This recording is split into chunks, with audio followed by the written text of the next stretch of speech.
We are live. Hey everybody, how's it going? It is Thursday, and yeah, I am glad to be here. Looking forward to it. Looking forward to playing, seeing everybody. I feel like It's summer gaming is always spotty, right? Like it is. I think a lot of people, those who play in long-term groups or groups over at least a year, there's a cycle to when you play and when you can't. And just summer is one of those things where it's like, oh, haven't seen you guys for so long. Anyway, I'm gonna stop babbling. Because we are here playing some weird mutant fish people in a post-apocalyptic environmental wasteland, sponsored officially now by D&D Beyond. Excellent, awesome, yeah, I mean, this is great. So go and check them out. They've been testing out their extension for a while and using and integrating it into our games, so you guys can see the characters and what they're so their builds are and what they've been up to and all that good stuff. But we are now officially sponsored by them, so check them out for their 5th edition database. Yes. And also Tabletop Loot, our longtime sponsor, dice cages, tokens, all kinds of things. Check them out, get our discount code WebDM15 and buy some dice. Celebrate the coming of fall and the end to this awful humidity. Although it does make my hair kind of crazy. I only get 3 months out of the year for total happiness. Please, just let me have this. What happened All right. to my... I hear your pleas and grant you this boon. Thank you. How are y'all doing? Grant, fresh back from Gen Con? I'm fresh back from Gen Con, where I took a gold innie for Best Electronic Book as a consultant on Return of the Day Lazy Dungeon Master, which I was very happy to work on. It was all the nominees had great products, and it was a really good year. We ran for over 500 players the TPK tournament, and a lot of people came up and talked to me about WebDM and The Land Between Two Rivers, particularly the current campaign, Aquatic Adventures in the Poison Sea. So I'll be playing Weirus Dune, a bit of a sad boy, paladin, or would-be paladin. We're not too sure yet exactly if he has the chops for it. I'm just going to multi-class into Druid. No, I'm not multi-classing into Druid. The last thing you need is Weirus turning into a fish. Octopus's garden in the shade. No, I'm not doing it. But that's enough out of my fat head. Let's pass it back to Jim. Yeah. And because it seems like an inappropriate moment. TK, how's it going? I lost the duct tape roll that I've been using as a little dice tray. My life is falling apart around me. I don't know what you're gonna do. Same. I don't know what I'm gonna. I cleaned my office, and now I can't find anything. Cleaned it too well. That's your problem. Never clean it. And the thing is this I is only a legit problem. Yeah, I only cleaned like one corner of it, so that I could get back to filming recaps for Tales from the Mists. So this side of the office is a disaster still. Yeah. I did. That is. Yeah. That's me. That's my life is in shambles. You'll make it. You'll make Where it. did I put it? Let's get some good vibes going for TK. So that they're like, Thoughts and prayers, please. thoughts and prayers. One like please. equals one prayer. Yeah. And Anna, how's it going? Like and subscribe to save a life. Hello, I'm doing great. I'm a little tired, but I had coffee and that didn't work, and then I had coffee ice cream right now, so I hope that works. So that might be some sort of hack, but I honestly don't know. But yeah, I mean, I'm chilling, I'm hanging out, I'm excited to play. And oh yeah, I play Myrtle Strunk. She's a crab lady, she's a grandma, and she loves her children. Kind of, they're not her children really, but It's sort of a gaggle of something. yeah, she's just really caring and loves apple pie and make sure like everybody's fed, everybody's hydrated. So like what my grandma would do. And maybe with less chancla throwing. Or with more chancla throwing. I don't know. Yeah, I was going to say. Yeah, I was gonna say Bring it probably on. equal. Yeah, Okay, butterflies or a pirate. both. I can't use Yes, dice you tray can. for okay, you're right. Dice trays. Yes, you can. Look. You right. You're right. Oh no. Did we shift in Rip. our positions? Rip. Forever. Oh no, we're good. Oh no, we good. All right, Josh. How are you doing, sir? Oh, me? Yes. I'm all right. Yeah. I am playing Calliope, and what happened last time, Jim? Did she get roped into? Did she get roped into some weird service? Just perform? Well, for one, yes, you did get roped into some weird service. I can recap if you like. But No, I mean I remember. I don't. You guys met Long Cat Tiger Demon, and they convinced you to find it in your heart to empathize with these Nereids who were kidnapped and vanished, to quest for them and rescue them because the world needed their music back. And that's basically, and sort of did it in a roundabout way by stealing Calliope's skin as sort of like, as part of, as they said, the dance. So yes, in a typical manipulative and self-serving way, invited you on a quest of heroic chivalry and romance. Well, And conveniently to the same place that the Larimar's warlock stuff is going, and some other things that have tied in. Look, we don't know it's warlock stuff. We don't. We're talking metagame No. here. It could just be hanging out with a brain friend. at this point, I maybe they're just an NPC.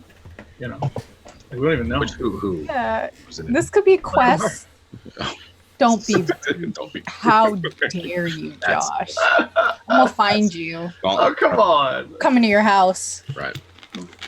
Give me a PAX Unplugged. I can't. They will. They're going to Got show the up. Walker shirt in the background, and that makes me happy. So Yeah. I forgive you, Josh. But yes, a quick recap is in order because it's been a while for some of our players, and has been at least a week for everyone else.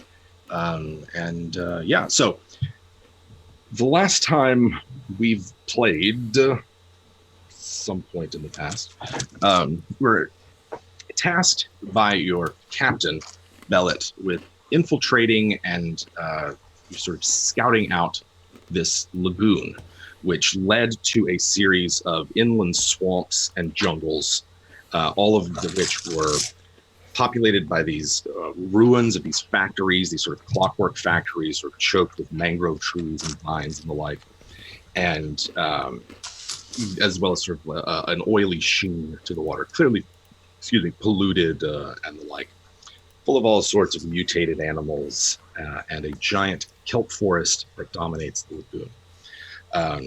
Over the course of those campaigns or sessions, we sort of like ping-ponged back and forth as your character spent the better part of the day sort of running errands and scouting, while Calliope, you searched for your skin. So that's where your characters have been for like the last 12 hours. They've either been coming and going from the ship, which doesn't take that long in calm waters and swimming well below the surface. But the storm, which has been rolling in all night, has kicked up the waters, and they're anything but calm. So that's sort of the general condition of it. Right now, we've got Calliope and Myrtle, along with Brutus and Ophelia, who will probably conveniently be separated from the group, given that... is my internet back? I think it's still Is here. it good now? All right. My internet has been spotty all day, and I expect it to go out more than once. So there's that. Anyway, Calliope and Myrtle, we'll assume that just like two of you, at some point, maybe Brutus and Ophelia got separated, just because Matt and Lindy aren't here this week. And then Larimar was navigating some caves or tunnels that had some mysterious glyphs and runes. Actually learned a spell, and which I can give you some details on in just a second. I would love that dearly. Mm-hmm. And Wyrus was back at the ship, or on his way back to the ship, in like basically the morning, if I recall. There's a temporal warp that happened, and Ophelia, you thought was with you, for some of the night ends up not being with you, and it's sort of like a reverse deja vu moment as Lindy and I agreed to a time cyst in order for her character to play last week. Not the first wife to leave me. Yes, Oh, wow. and Ophelia has all 3 of your Kraken babies. I will fight Ophelia for custody, but really, those babies are better off with someone that can actually provide for them and not a deadbeat like myself. Yeah, she's got the tentacles to handle them, right? Because right now they were spinning like turbines and sort of generating a lot of static electricity, as well as just motion turbulence. So that is where we will start. It is morning. So the previous day is when you've been running in and out of this lagoon in the swamp. It is morning, although the day is breaking to a storm that has rolled in over the night, and the waves are incredibly choppy. There is lightning striking between the clouds of all different kinds of colors, just marking it as an eldritch storm of sorts. The lagoon is just a mess of swaying kelp and white-tipped waves that are coming in. And if you recall, the pirates who had come out of their hidden cove, their Corsair's Notch, as they called it, on what looked like 2 ships. One of them was this old-timey river steamboat looking thing with the paddle wheels, and it's rusted and dilapidated, and it's being towed by people in rowboats. And then the other one is a much larger and well-kept, basically whaler that is, you can see, is a floating abattoir as they are chumming the waters of the lagoon with unknown meat and blood and viscera. They had also set up, these are the pirates, 4 large, what look like tridents made of copper, except they're about as big as a telephone pole, and they've anchored them into points of the lagoon, and that is where the turbulence in the lagoon is the fiercest, and lightning is beginning to be attracted to those 4 rods. It is clear that there is some kind of messed up ritual going on. The magic you can feel in your teeth, in your scales, in your, whatever it is that you feel things with magic. So Calliope and Myrtle are sort of on the northern side of this lagoon and have to make it to the southern edge in order to get to the ship. Larimar is on a set of tunnels that are close to the southern edge, so you're not really in the lagoon, but you could be if you wanted. Right now you're in the tunnels. Whereas you are on the outside of the lagoon, sort of looking and seeing all this going on from Bellet's ship, or you can be somewhere else as that's sort of convenient and sensible. Whatever you like. I'm fine being on Bellet's ship. Cool. So from the vantage point of Bellet's ship, you can tell that what looks like a pearlescent ship made of sea foam has manifested out of the water, where the Tritons and planar merfolk were setting up nets and barricades to try to catch as many of these Kraken babies. And it looks like it's clearly a magical sort of elemental ship. And there is definitely a harpy vessel that is basically approaching on your 6 and is arriving, but they do not appear aggressive. And it looks like they're sending flocks of harpies into the lagoon. Yes, so those are the additional things that Weirus would see. I'll give you all some time to sort of like ask questions, get familiar with what's going on, because there is a big hurricane coming in. Calliope, do you think we should just book it? Or should we save all these babies? No, let's book it. We don't know the babies need saving. There's also a lot of them. Okay. Easily thousands.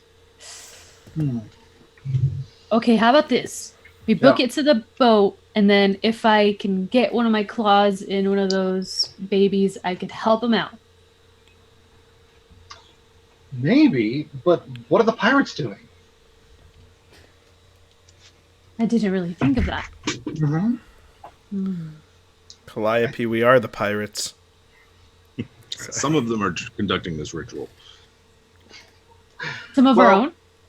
Not yours, not the ones around Bella. These are ones that I think probably Calliope and Myrtle have maybe seen from the shore, stalking through the mangrove forest. Mm-hmm. They are definitely look like sort of the same silhouettes that you saw at that bonfire in the jungle. So they're sort of like resemble that. Yeah, they're drylanders, and yeah, Myrtle. I think they're trying to wake them. Maybe. I think they're trying to hatch them.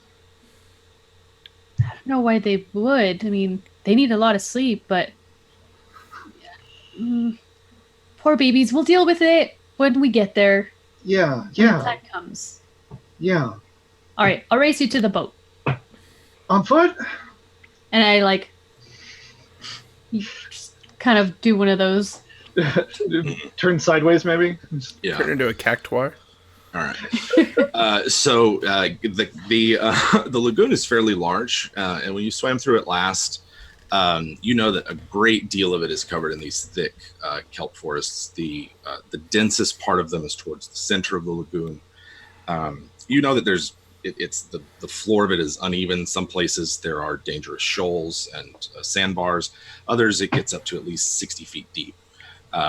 So you have a variety of ways to approach it. Right now, it is filled with thousands of hatching kraken spawn who are bristling with static electricity and forming up into clumps and schools. Mm-hmm. And most of them appear to be headed towards one of these 4 copper lightning rods. And that is where the abattoir ship is headed as well. So, quick note, there are a variety of conditions that you might want to be aware of. While swimming in the lagoon, it's basically you have disadvantage on any perception checks related to sight or hearing. You might have blind sense or something like that. I think maybe your sea otter form probably has a limited 10-foot blind sense. Maybe. Because of their whiskers. Right. Nice. But it's just because of kelp, debris, and the sounds of rain and waves. It's loud. There's lightning and thunder that's right overhead. There's magical chanting going on, sort of like that scene in whatever Lord of the Rings it was. You hear people casting on the wind. It's sort of like that. And even in the tunnels, Larimar, you can now hear this. So that's kind of the conditions that it's in. You can swim across, lots of different ways to go. You can pick an open path, go through a kelp forest. But it's going to take a while to make your way across this thing. How about on the edge? Are there any? Is it safe? It's safer. It looks like closest to you, there are all kinds of little dragonettes and pseudo dragons, parrot-sized wyverns and drakes and things that are gathered on the limbs, as well as larger crocodile drakes on the shore. And some of them have started to feast and brave the static electricity charged kraken spawn to gobble it up. It looks like just you guys are familiar with just aquatic life and all that kind of stuff. It looks like there's about to be a feeding frenzy here. As you can sense the predators of the swamp coming out to feast on these new baby kraken. It'll be so sad. I'm gonna cry. Yeah. Okay, so maybe running towards the water isn't the best idea, as I go just halt and then with my little crab legs walk backwards. You know that there's a shipwreck not far from here, as well as some snags, so jagged rocks, which might provide some shelter.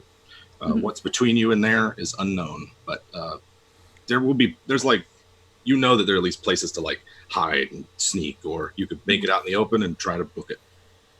Yeah. While y'all sort of think of that, let's check in with Larimar. Let's see.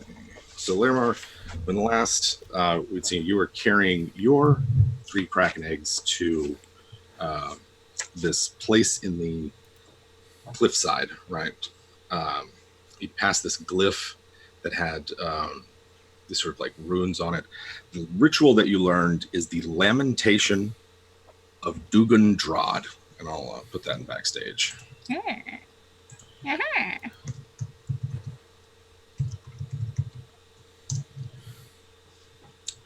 And then it's Dugan Drod, the Fisher King, is epitaph. And it is a first level ritual of praise that is in Old Aquan. And it is an 8-hour ritual that leaves you with a level of exhaustion and affords you advantage on any charisma-based check when dealing with your patron for the next 24 hours.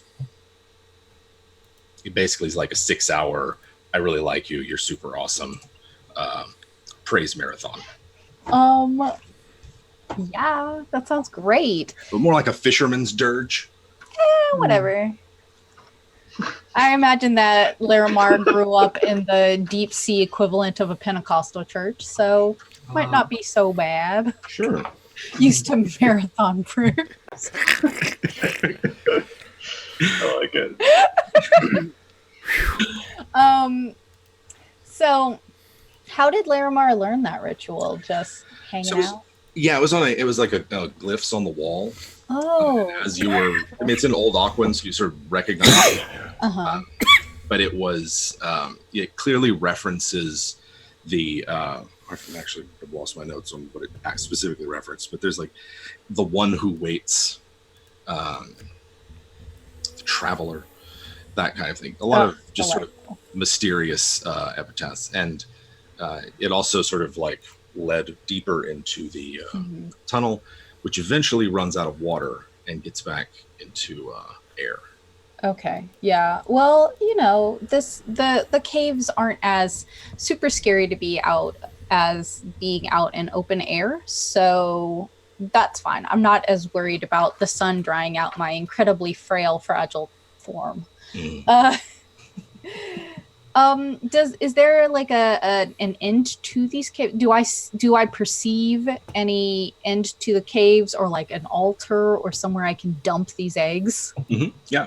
So you come out of the water and you can tell up ahead that there's worked stone, maybe steps, blocks at least, and you can hear rain and thunder and the like from somewhere.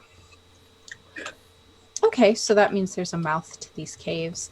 Larimar's gonna sort of just do a little like, hello. Hello. A splash in the water is all you hear. Oh, spooky. This is Larimar does like a very like tentative splash. Hello. Silence. Well, you can now see that those blocks lead up to what looks like a flat platform that might have 3 urns on it, or like large stone cauldrons. So, like, Larimar looks at these blocks and sort of assesses the situation. It's just like, yes, this seems like a very easy solution to this issue. So I'm going to overthink it for as long as possible until I physically exhaust myself. and then do something about it. So Larimar like begins to examine like all the sides of these blocks and stuff, and is just like Indiana Jones is it, but clearly doesn't know what they're doing if anybody were there to watch. Just like blows on a stair like they're a trap. Like sprinkle some water on it.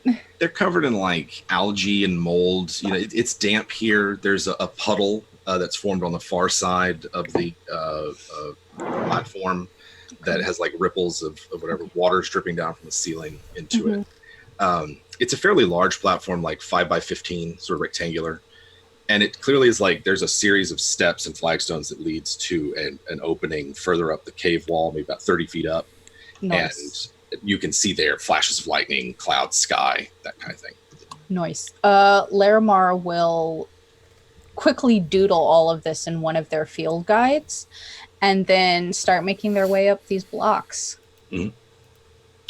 There are 3 identically sized and shaped white stone blocks. They're porous and pitted, not smooth. But the interiors of them are probably about like a little over a foot in diameter and relatively spherical. And they are shaped not like a spittoon, but more like a Grecian crater, if you know what I mean. Sort of large bowl with sort of like folds over the lip, and what you take to be maybe handles, but pitting and porousness makes fine detail difficult. What do you do? You see them, you're maybe a few feet away from them. Like Larimar sees. Larimar doesn't have a high intelligence.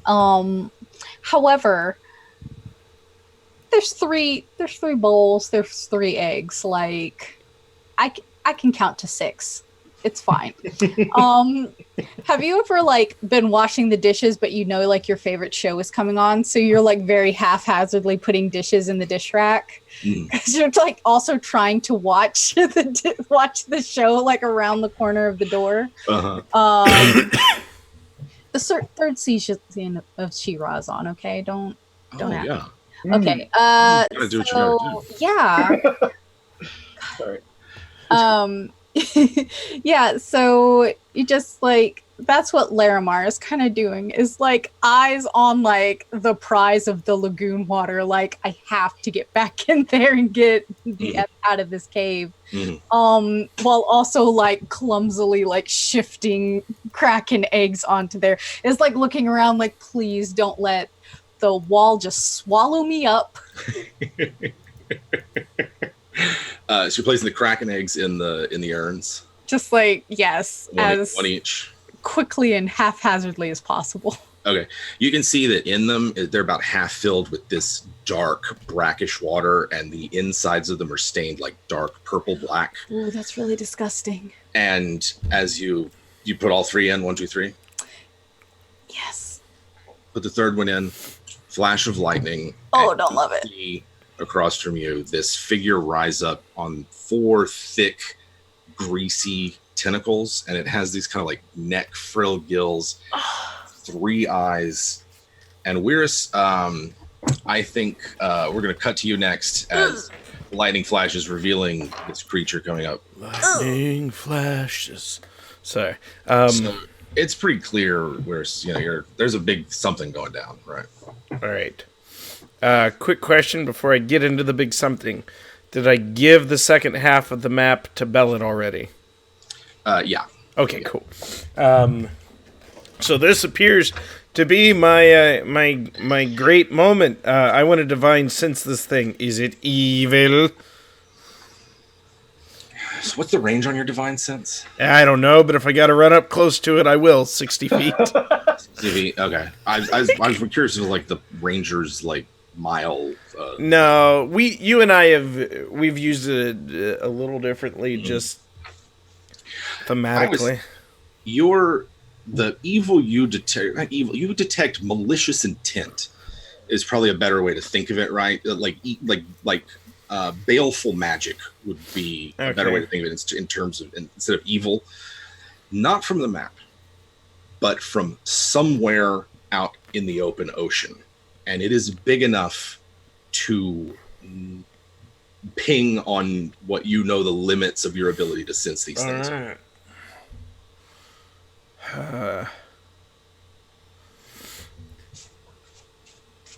So it's like, is it the map? No. Nope. It's not out to the water, moving in your direction. All right. I'm moving directly towards it. I'm drawing my sword. Lord Templeton, or whatever I named it. Let me double check the name. Oh, Storm, the blood blade, the blood blade of suffering. The episode I missed. So I draw my sword and my shield, crack it, say a prayer as I walk, a battle hymn, singing the divine words of the Kraken goddess, and I'm going to go face this great, baleful, malicious, malevolent force. Yeah. So you're jumping off the ship and swimming out there into the water? Well, I wouldn't go that far. Because like you're on the deck of sort of her light galley, right? I'm preparing myself to be in a position to compel a challenge to whatever malicious creature is on its way. So I'm going to climb up onto the mast, the figurehead, and bang and shout and invoke the name of my god and all my ancestors that it come and face me. Yeah. So the two Vodyanoi on the ship are keeping the waters calm in about a 30-foot radius around it, but the wind and rain is still kind of lashing at it. There's a lot of places to perch up and see what's out there. And you sort of see like a twisted whale or some sort of grotesque cetacean, a tentacled humpback of pinkish gray flesh crest the water. It's still far out, but it's you sort How of far? just saw it. At least a quarter mile. Like it's you saw it in sort of like a flash of lightning, backlit against a wave. All right, I'm readying a javelin as soon as this grayback comes into range. I will smite it with all the force of heavens. Excellent. Damn thee, cursed whale! For the depths of hell I stabbeth thee! You can see that there are boats that have peeled off from the pearlescent sea foam galleon and are headed that way. Like, if you went out that way, you would not be alone. It just wouldn't be with any of Bellet's pirates because they don't see it yet, but they would probably have different things to say. Yeah. You don't strike them as the gallant, brave type, more of the Weasley opportunist type. I strike them as the Weasley opportunist?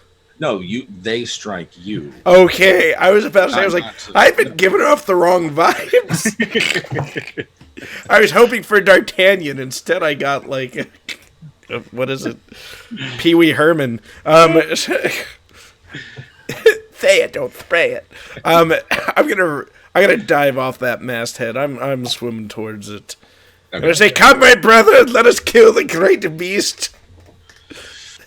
Wow. Yeah. The only other person on the ship who knows how to swim, like, wish gives you one of these. But Slackfunk does jump off the ship and will help. He's just not going to go out there.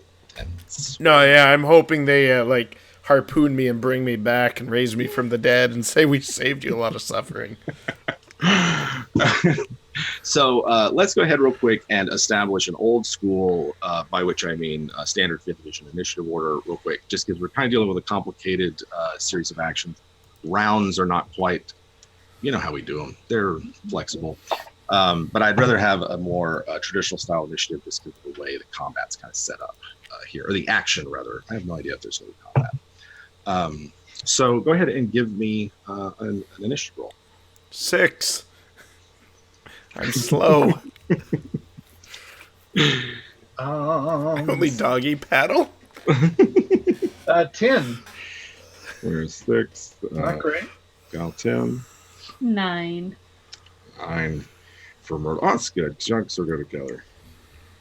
We'll just basically, actually, probably, that's good. You guys will just go to basically connect at the same time. And then how about for Laramar? Sorry, I was doing notes. Let me roll. Mm-hmm. 10. Oh. Solid 1-0. All right. So initiative order is going to be Calliope, Myrtle. Actually, it's going to be myself, Calliope, Myrtle, DM, Calliope, Myrtle, and then Laramar, Wyrus, and then NPCs, allied NPCs. And got that. So, yeah, all right. Well, this is officially sort of the beginning of all this action. Calliope and Myrtle, you can, between lightning flashes and the occasional glimpse or break in the rain, you can see Bellet's ship just beyond the mouth of the lagoon in a patch of calm water. And, yeah. So y'all are, what are your, well, I'm doing some stuff. Yeah. You're not okay. As clear as you can tell, there are the ships just keep moving slowly out into the lagoon. They are throwing this buckets of food over the side, and the waters of the lagoon continue to boil and froth and spark with kraken fury. That's my enemy turn. Well, okay. We are booking it. And we determined that probably on land, or at least near the land, is where we're moving. We can swim faster than we can You can walk. I mean, you can book it, right? Yeah. Like Calliope can. So basically, we'll use sort of a modified version of the chase rules, which is it's kind of like, well, it's a different kind of action system than combat. So the actions that you can do are just slightly different. Say, for instance, how often you can take a dash action is limited to 3 plus your con mod. So just sort of keep track of that, how often you dash. But that's sort of it. You're basically racing. In this point, you're trying to get to this thing as fast as possible. So it's your choice to go in the open, go cover to cover, stick to the side, go up the middle. Well, there are also all the freaking squids in the water, electrocuting things. There are that as well. Yeah. Okay. It's not like there's no clear paths, though. Right. Okay. It's not like you there's not gaps and openings. It's mostly just the fact that the waves, debris, and kelp make visibility very difficult. Okay. I'm going to try to stay in the water for now. Yeah. As my sea otter self, Mhm. which, to remind everyone, that's the form I'm in currently. Yeah. Yeah. Now I can turn into a sea otter. Okay, I'm doing that, and I assume that Myrtle is following. Mhm. I Yeah, say following because I'm definitely faster than her. You are. Okay. But I mean, my grandma legs are just. There's only so much I could do. Well, I'm not going to outpace you. I'll move forward and then maybe pop my head up and look, make sure we're going the right direction. Yeah. Okay. Yeah, she'll probably also be helping if there's any twists and turns. Mm-hmm. She'll kind of keep an eye out on that or for that. You're very stable with all. Oh, sure. So you're sort of like using the fact that that Myrtle's not getting tossed around as much. Like you see those crabs that they're in the tide that just sort of like walk. They don't mind all the Chill business. Yeah. With the fact that like Calliope's a really fast and agile swimmer to sort of tag team it. Mm-hmm. Okay. Yeah. I like it. Definitely. Awesome. So I need a perception or survival check. Your choice. Keep in mind, if it's perception and you don't have some kind of like blind sense, it will be a disadvantage. To just sort of give me a navigation for this sort of little segment here. And you have a 21 choice. survival. Nice. Excellent. 17 for perception. Okay, so both of those passed. DC was 15 on that. Excellent. So yeah, it's your choice. You could take sort of an open path if you like. It looks like for the moment you are headed south, and all of the krakens are headed east. So you're sort of like having to cross past them. Okay. And you could make it to the wreck, the snags, or you could keep going through the kelp forest. The wreck and the snags are kind of right next to each other as well. Mm-hmm. Oh, when you say wreck, which wreck do you mean? There is a shipwreck. Right? Yeah, right. like an old school wooden beamed mermaid masted. Actually, not a mermaid masted, but that kind of thing. Figurehead shipwreck. Let's see. Does any particular way provide us a smoother current or more control? I guess it's hard to tell. The snags are closer to the surface than the rest of it. They sort of like are on a rise and then stick up out of the water. Other than that, you're about 30 feet below surface. So you got about 30 feet of water between the floor and the. Well, Myrtle, what do you think? Do we need to be able to run from here if we have to, or should we stick to the low depths? Well, an option is that we can go up there and then kind of maybe eye our way to safety. Okay. but also it could be risky. But let's do it. Let's do it. Let's do it. We All shall like swim up. Yeah. right. I'm trying to draw Myrtle, and it's a challenge to not make her a literal cartoon. Yeah. So I'm working very hard. Water towards the surface is a bit rougher, so I will need a swim check, which is an acrobatics check. Can substitute strength for this if you like, just because of the nature of the choppy waters. Oh, baby. 23 from me. All right. That's a 9. Yeah. It's kind of my specialty. That's like the one thing I can do is aquatic acrobatics. Yeah. Myrtle's able to make it, I guess, about halfway, but there's nothing to like. You could either like take the long way up and walk that way, but swimming is maybe too tough. So Myrtle is about halfway. Calliope, you've made it to the surface. Okay. Yeah, she will definitely take the long way if she's really struggling. Mhm. Maybe she's having a bad day with her leg. Mm. Oh. It's just my knees hurt. Right. I'll go this way. Okay. So pretty much as you make it to the snags, that's basically like you guys were moving as not doing anything else, right? Mhm. Yeah.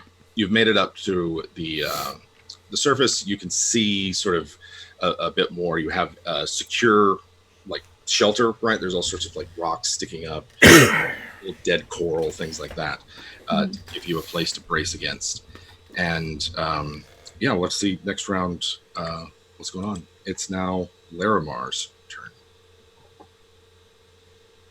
There is a creature that is rising up out of a puddle of water in front of you. Man, you know what else is rising up? My blind panic. That's it. It's that. How does that react? Larimar reacts by hurriedly flipping through their field guides, kind of just trying to figure out what this thing is. Yeah, it's got a vaguely humanoid torso. Actually, doesn't look too much unlike Ophelia, although it has less tentacles and is, nothing's been done to make it look less alien. Okay. Is there any way that I can? Mostly the field guides exist as flavor. Is there any way that I can use these field guides to like assess like an insight as to this creature and things like that? Hello. Yeah. So your knowledge of what this thing is from the field guides, or just what you know, it's either like one of a dozen things, but none of them are like, it's definitely that. Could be this, could be that, all kinds of weird sightings. Cool. Tight. As you're sort of like trying to figure this all out, there you feel a foreign thought in your mind that is, follow me. Oh. Our master has made the surface world more favorable to your condition. It's like old Flap's cough. That's thoughtful. That is okay. Larimar is It's clearly uncomfortable. it slithers past you and makes its way towards the surface exit 30 feet up the wall. There's a set of steps that it uses. Yeah, Larimar will very poorly climb the steps because Larimar does not get a lot of cardio. So They're all wet and narrow as well. gross. Okay, slimy. Probably leaking some manner of mucus. This thing's definitely leaking and trailing a mucus. I imagine like Larimar puts their hand in it at some point. It's just like, Yeah, it's like Stranger Things slime. no. Yeah, which I don't know if anybody hasn't seen season 3 yet, but it's pretty cool. It's a pretty good season. Yeah, it's a good monster. Scoops ahoy. Disgusting. Wearing the outfit. So chunky. Listen, I want an S. HMS Butterscotch was good. Yes, it is good. Ours ran out of the butterscotch because I guess they just didn't think to order enough for the summer. So we actually ended up eating it with pralines and cream instead of with butterscotch. There you go. Which was pretty good. Also, lactose intolerant. So Weirus is wearing that same outfit as Steve Harrington, by the way. Oh my gosh, I'm so happy that spoiler alert, I'm so happy that he spent the entire season dressed as Sailor Moon. Absolutely. Perfect. Me too. I was You like, can get that out for Hot Topic, by the way. Oh my god. You can get a Hops shirt at Hot Topic too. $40, but I'll just wait for it to go on Poshmark. It's fine. I'm just gonna go buy some discount Tom Bahama. Maybe $5 this December. I know people. I can get you 40% off. Yeah. I'm so ready to see like all of that for Halloween too. Yes. Oh yeah. Mm-hmm. I'm so excited. Exactly. I'm sorry, This Stranger Things monsters. Okay, cool. Leading you upstairs into the hurricane-like conditions on the cliff face, and there's water crashing about 15 feet below you, and you can tell that this cliff face is barren, just like rocks with like weird vegetation. And up ahead of you on the path, it looks to be 3 pinkish purple crystals. They're about 5 to 8 feet tall with angular tops. They're perfectly cut sort of slabs that form sort of a triangle. And Larimar starts like doodling all up in their field guides, just like fascinating. You can feel like a pull, like a psychic pull of it. And this thing stops briefly at it and points further up the path, which would take you away from the cliff face and into the interior of this hillside, and says in your mind, you have a choice. You can stay and assist your friends. These crystals will amplify your power briefly, or follow me and learn our master's will. And you can see, like from this vantage point, you can see everything. You can see the lagoon, what's going on in it.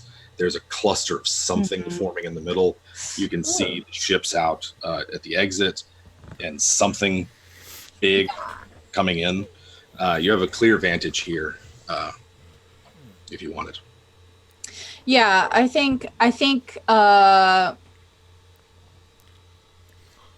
Larimar is first of all caught up in just this whole thing with the crystals and whatever this slimy, disgusting, horrible abomination is, and like there's all that water churning in the lagoon where they know the kraken eggs had been because they had taken some. Can they see like Myrtle or Calliope or anyone from there? Yeah, you find yourself like you're not. This storm is. The rain's not that bad to see through. The clouds are not. Yeah, it's kind of nice.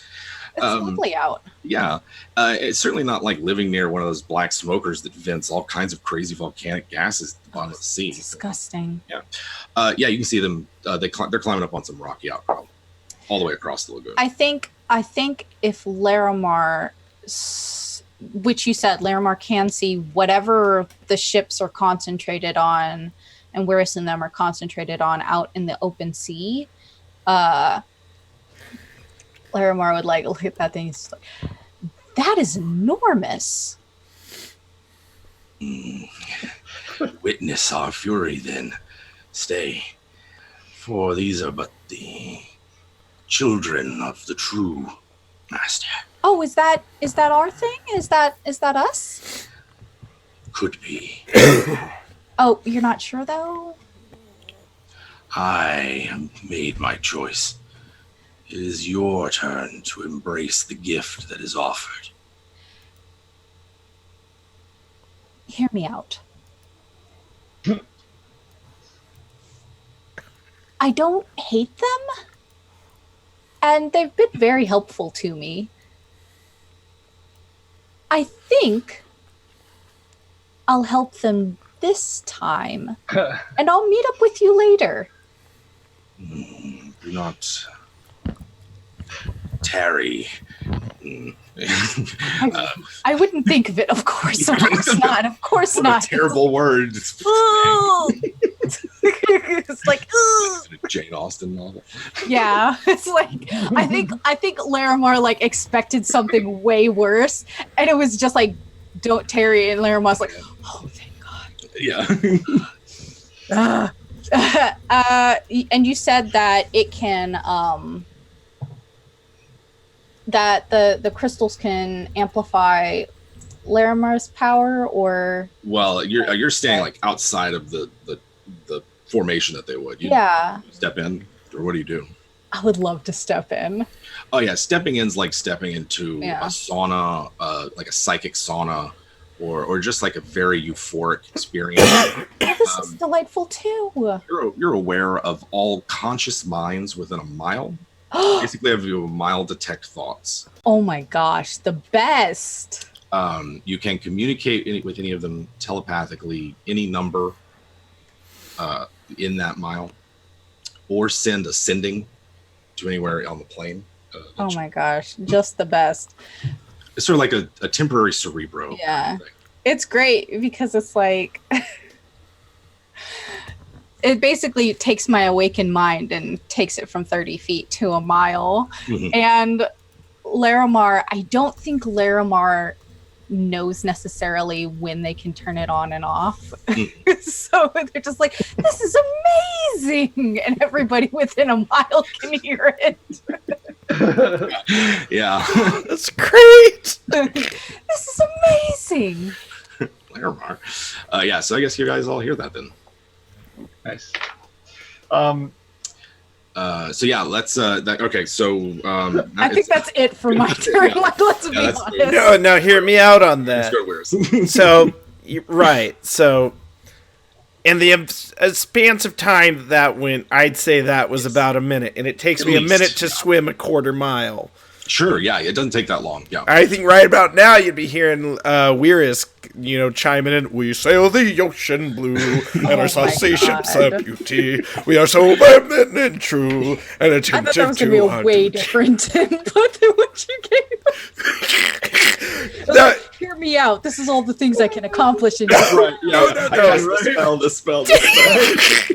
No, not at all. He's just never know. Too long. We get killed in a minute. He's like HMS Pinaforing his way as he's like 100-meter butterfly stroking, and he's actually the whole way along. He's like, soldiers of the sea, hear my voice, join me, for tonight we feed, because he has the ability where he is emissary of the sea, where aquatic beasts that breathe water are friends to Weirus and all Tritons, typically. So he's just trying to get, muster. He's like, come, my lady shark friends, let us dine. And, but he's trying to get towards the malevolent force. Yes. So you sort of there are indeed. And he's a very fast swimmer. Very fast swimmer. You guys weren't here last week when I wasn't here. Some dolphins. We met some dolphins last week. If you haven't watched last week's episode, you might want to check out the dolphins. Yeah. But there are sharks nearby who are available to answer Weirus's call, and indeed, there are two what appear to be like coral catamarans that had split off from the planar merfolk, and they've got tritons on them as well as their own accompanying aquatic life. So you could join up with them if you like, but they are headed in the same direction. I will join up. You can see as you get closer that it's not one, but swimming in tandem, two rather large squid-like creatures that are just absolutely enormous. What you took to be maybe a whale or something is actually its head, tentacles resembling a head that sort of split open. And you are moments away from crashing into one of these things as one of them heads towards the group and the other dives down to evade you. How close is it? It will say it's a couple of move actions away.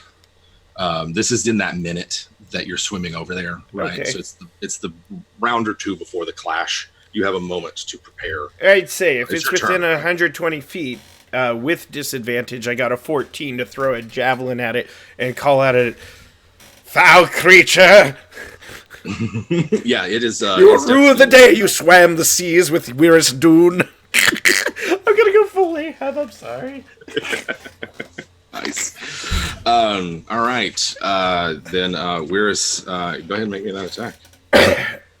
Oh, well, that attack was a 14 with disadvantage. That'll hit. Cool. Just 4 points of piercing damage because I rolled a 1. All right. Let's see. It it looks like it hurt it. Here we go. I don't think it has resistance. So yes, your javelin hits it, and but its hide is thick and blubbery and already pitted and scarred from clearly other battles. And yes, anything else that you Weirus does? If he's able. Like a full turn of action. All right, yeah. So I should be able to swim closer. And then as a bonus action, I cast Compel Duel on it. Oh, nice. All right. What's your DC? That's a very good question. I don't think... Actually, it's higher than it should be. I believe it's a 13. 13. Ooh, let's see. No, I got a 12 on that one. That's because I rolled really low. And I do not have magic resistance yet. And it's drawn towards me. All right. You've thrown your javelin at it, and your magic takes hold in its eye. Yeah, draw sword shield. You can see its giant monster squid eye looking at you. Yes. It gets to go next. Are you?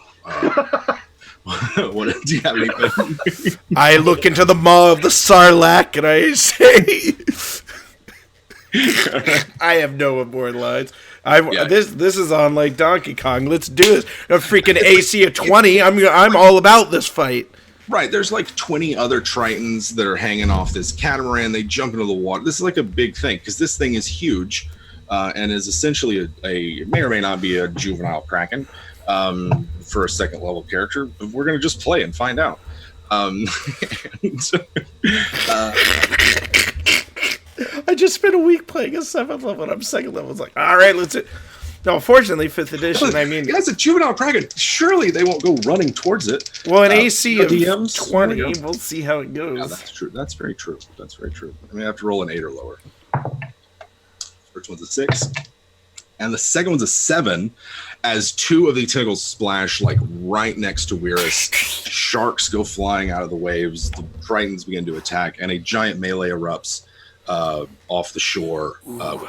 I love the idea of it like hitting and it catches my Kraken shield, and then I pull away and stab with my sword and it pulls back. Yeah, let's get anime up in here. Yes, yeah. We'll fall in love and have tentacle babies. And all of it like on a 45-degree angle wave, right?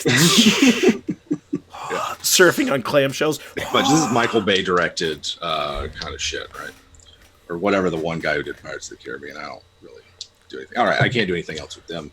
The other one swims forward. You can tell that there's the other one headed towards the barricade and its precious babies that are being eaten by a variety of animals and the like. And so allow me to roll for the environment. All right. So I need Calliope and Myrtle to make me strength saves. DC 10. Strength save DC 10. Oh, okay. As a wave, just like the waves and the tossing of the waters. No Myrtle. All right. I feel like this is a kind of thing that Myrtle should have advantage on because you're like a multi-limbed clawed crab. Mm-hmm. But apparently my rules say no. I got a 7. The dice say no. All right. And I have no modifier, and the dice at 18. Good grief. All right.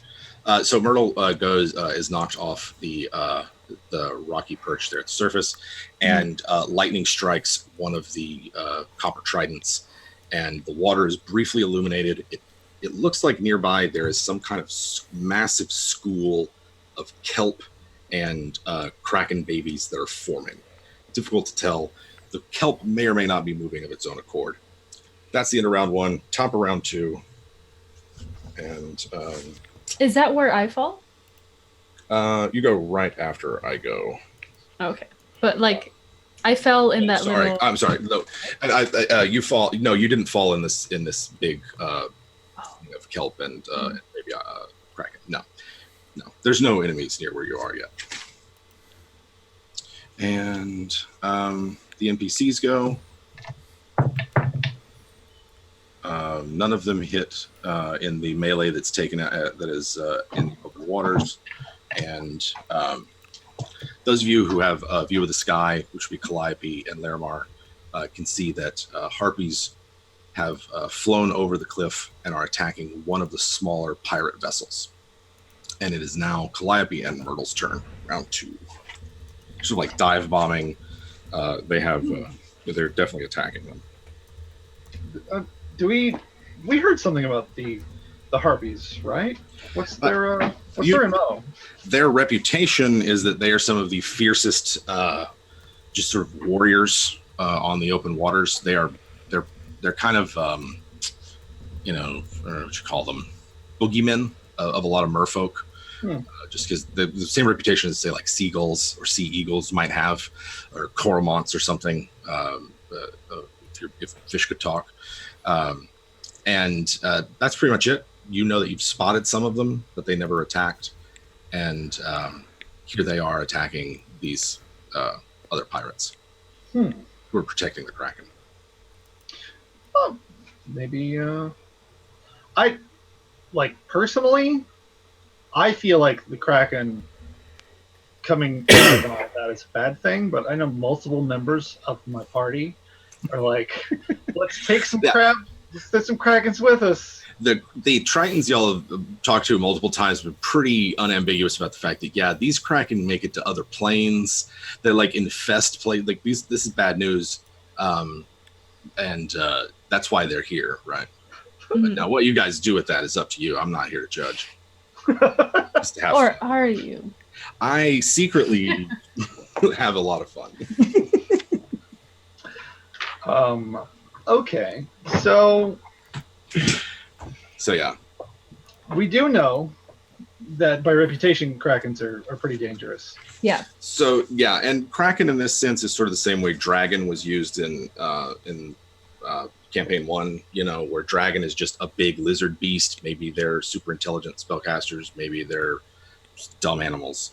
Kraken is like Leviathan or Sea Serpent. It's a big squid monster.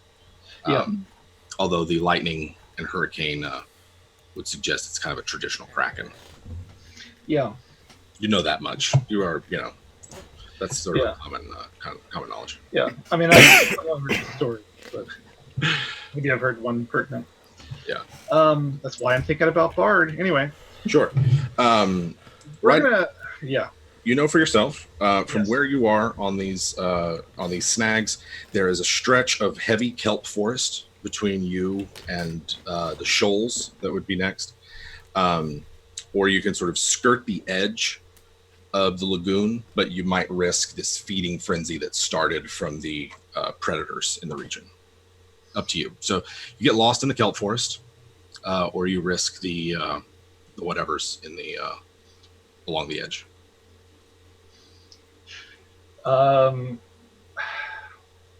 Myrtle?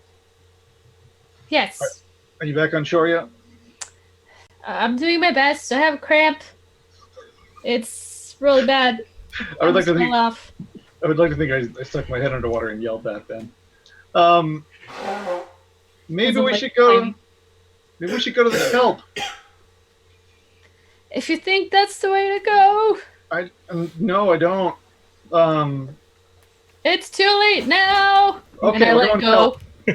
I let go and kind of just fall into the kelp. All right, I'll dive after you. Okay. Yeah.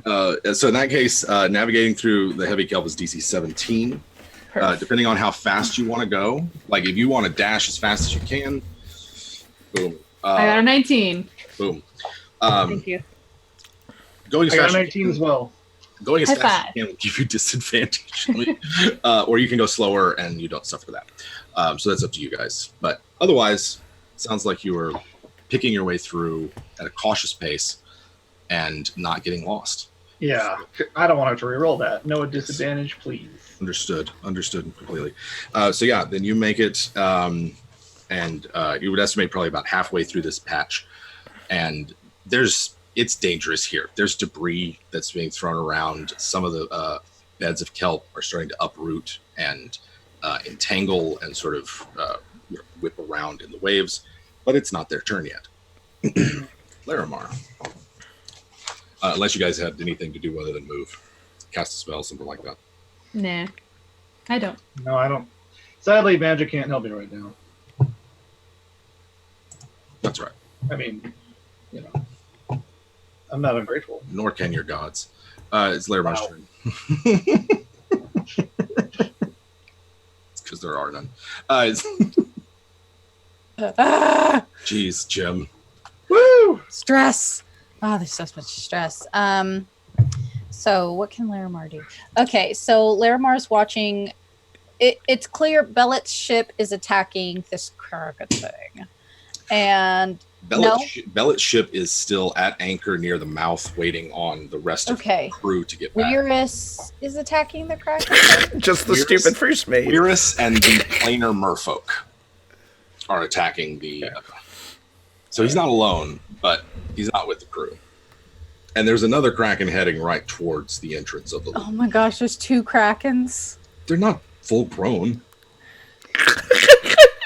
This is their first spawn. What do you expect a young parent couple to do but not show up for the hatching? Yeah. I actually didn't know that Krakens were like so emotionally invested in their Listen, I have thought way too much about this, so not a lot about it. And unfortunately that means that like Larimar is probably also overthinking it. So Larimar's just like, oh, they're here for their babies. Yeah. So if you have any sort of like psychic type spells, you can't target mines using these crystals. Okay. They count as LOS. Let's see what we've got. Oh no. I forget I sure do. Yeah. The problem is I'm not sure who I would want to target with that. So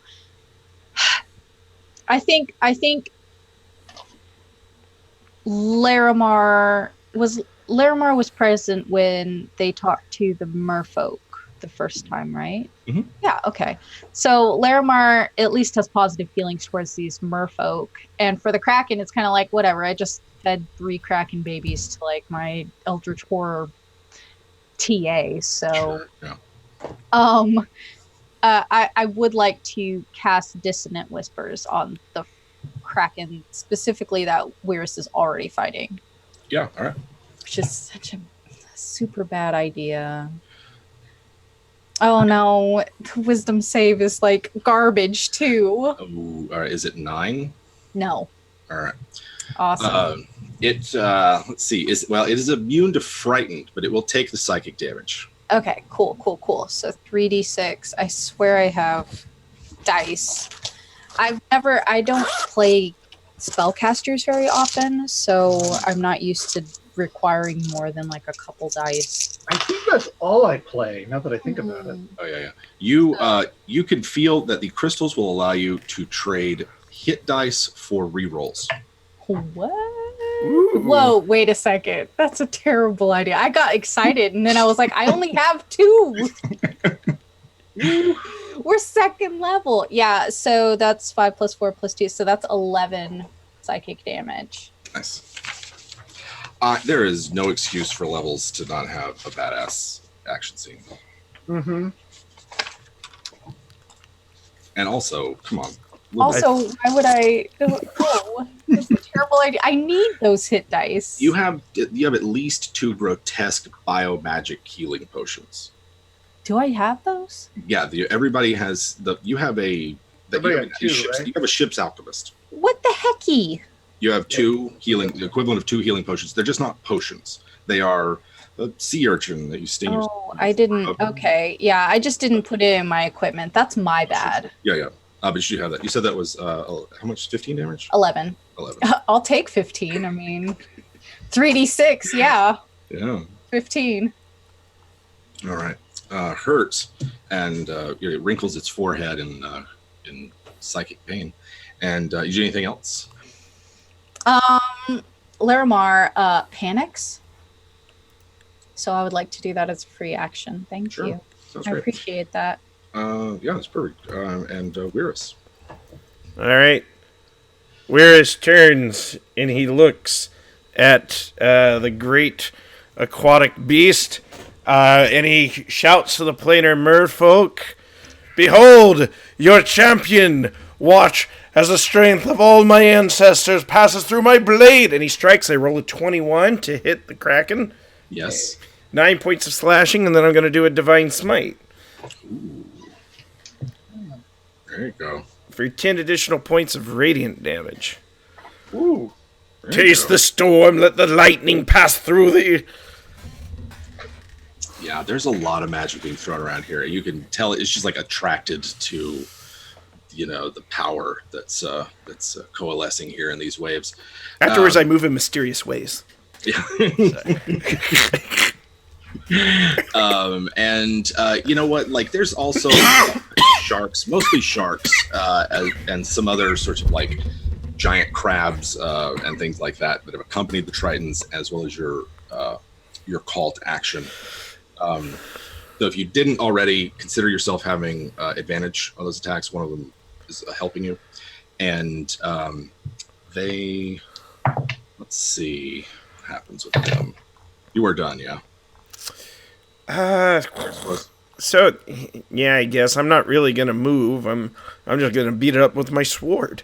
Okay. All right. My first attack is a 19 to hit. Armor class 20. All right, and the second one though is 25.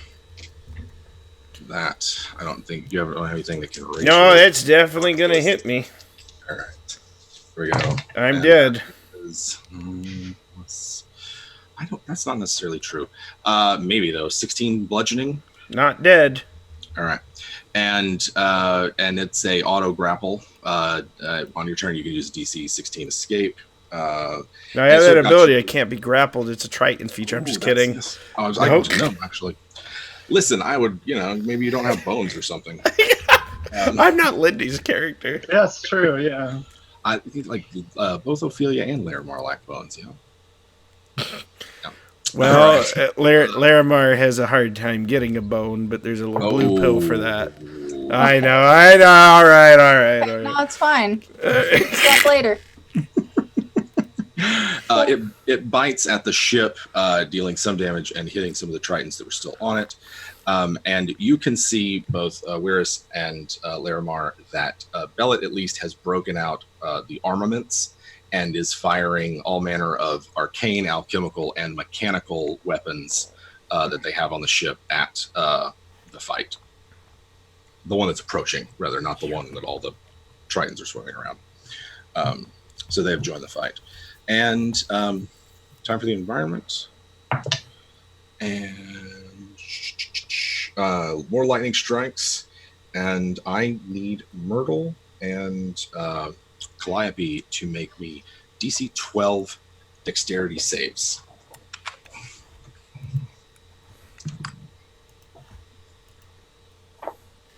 $14.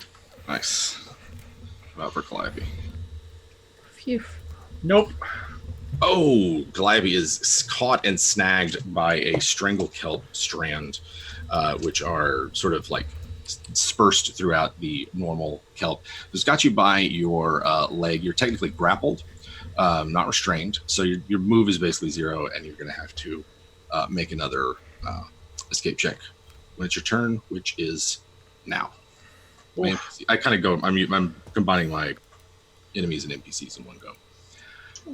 It's at the end and the beginning of the turn. So. Yeah, so right. So we're at the round 3. Got caught in some kelp. Yes, it's gonna take an action. Need some help. Yes, you do. Yeah. Help, Myrtle. What? It's got me. It's got me. It must be alive. So Myrtle's gonna This one dive is strange. I hate it. and kind of use her chompers to try to get her out. Oh yeah, if you make I mean you can do it right. It's not even an attack roll there because you got giant crab claws. Okay, so if you snip with that, you guys aren't gonna be able to dash or anything, but you can use your full move to continue on. And again, you can continue through the kelp or attempt to make it towards one of the other paths that you know about. Choice. Could I still use an action? Certainly. Her action? Okay. Yeah, basically, Myrtle used her action in place of yours. I'm casting armor on myself. Okay, sounds good. good. Don't want anything bad to hit me out of the blue. Yeah, that's smart. Thank you. Yeah. It's okay. I completely lost my train of thought. You've casted armor. Y'all are moving. I think that's the end. Yeah. We're working our way. That's all we can do. Okay. For now. You guys are about halfway across the lagoon by now. Okay. And it's now Larimar's turn.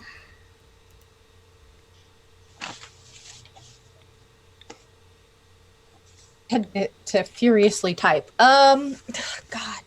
Yeah, Larimar, I guess now that both Kraken are being attacked, Larimar's just gonna kind of...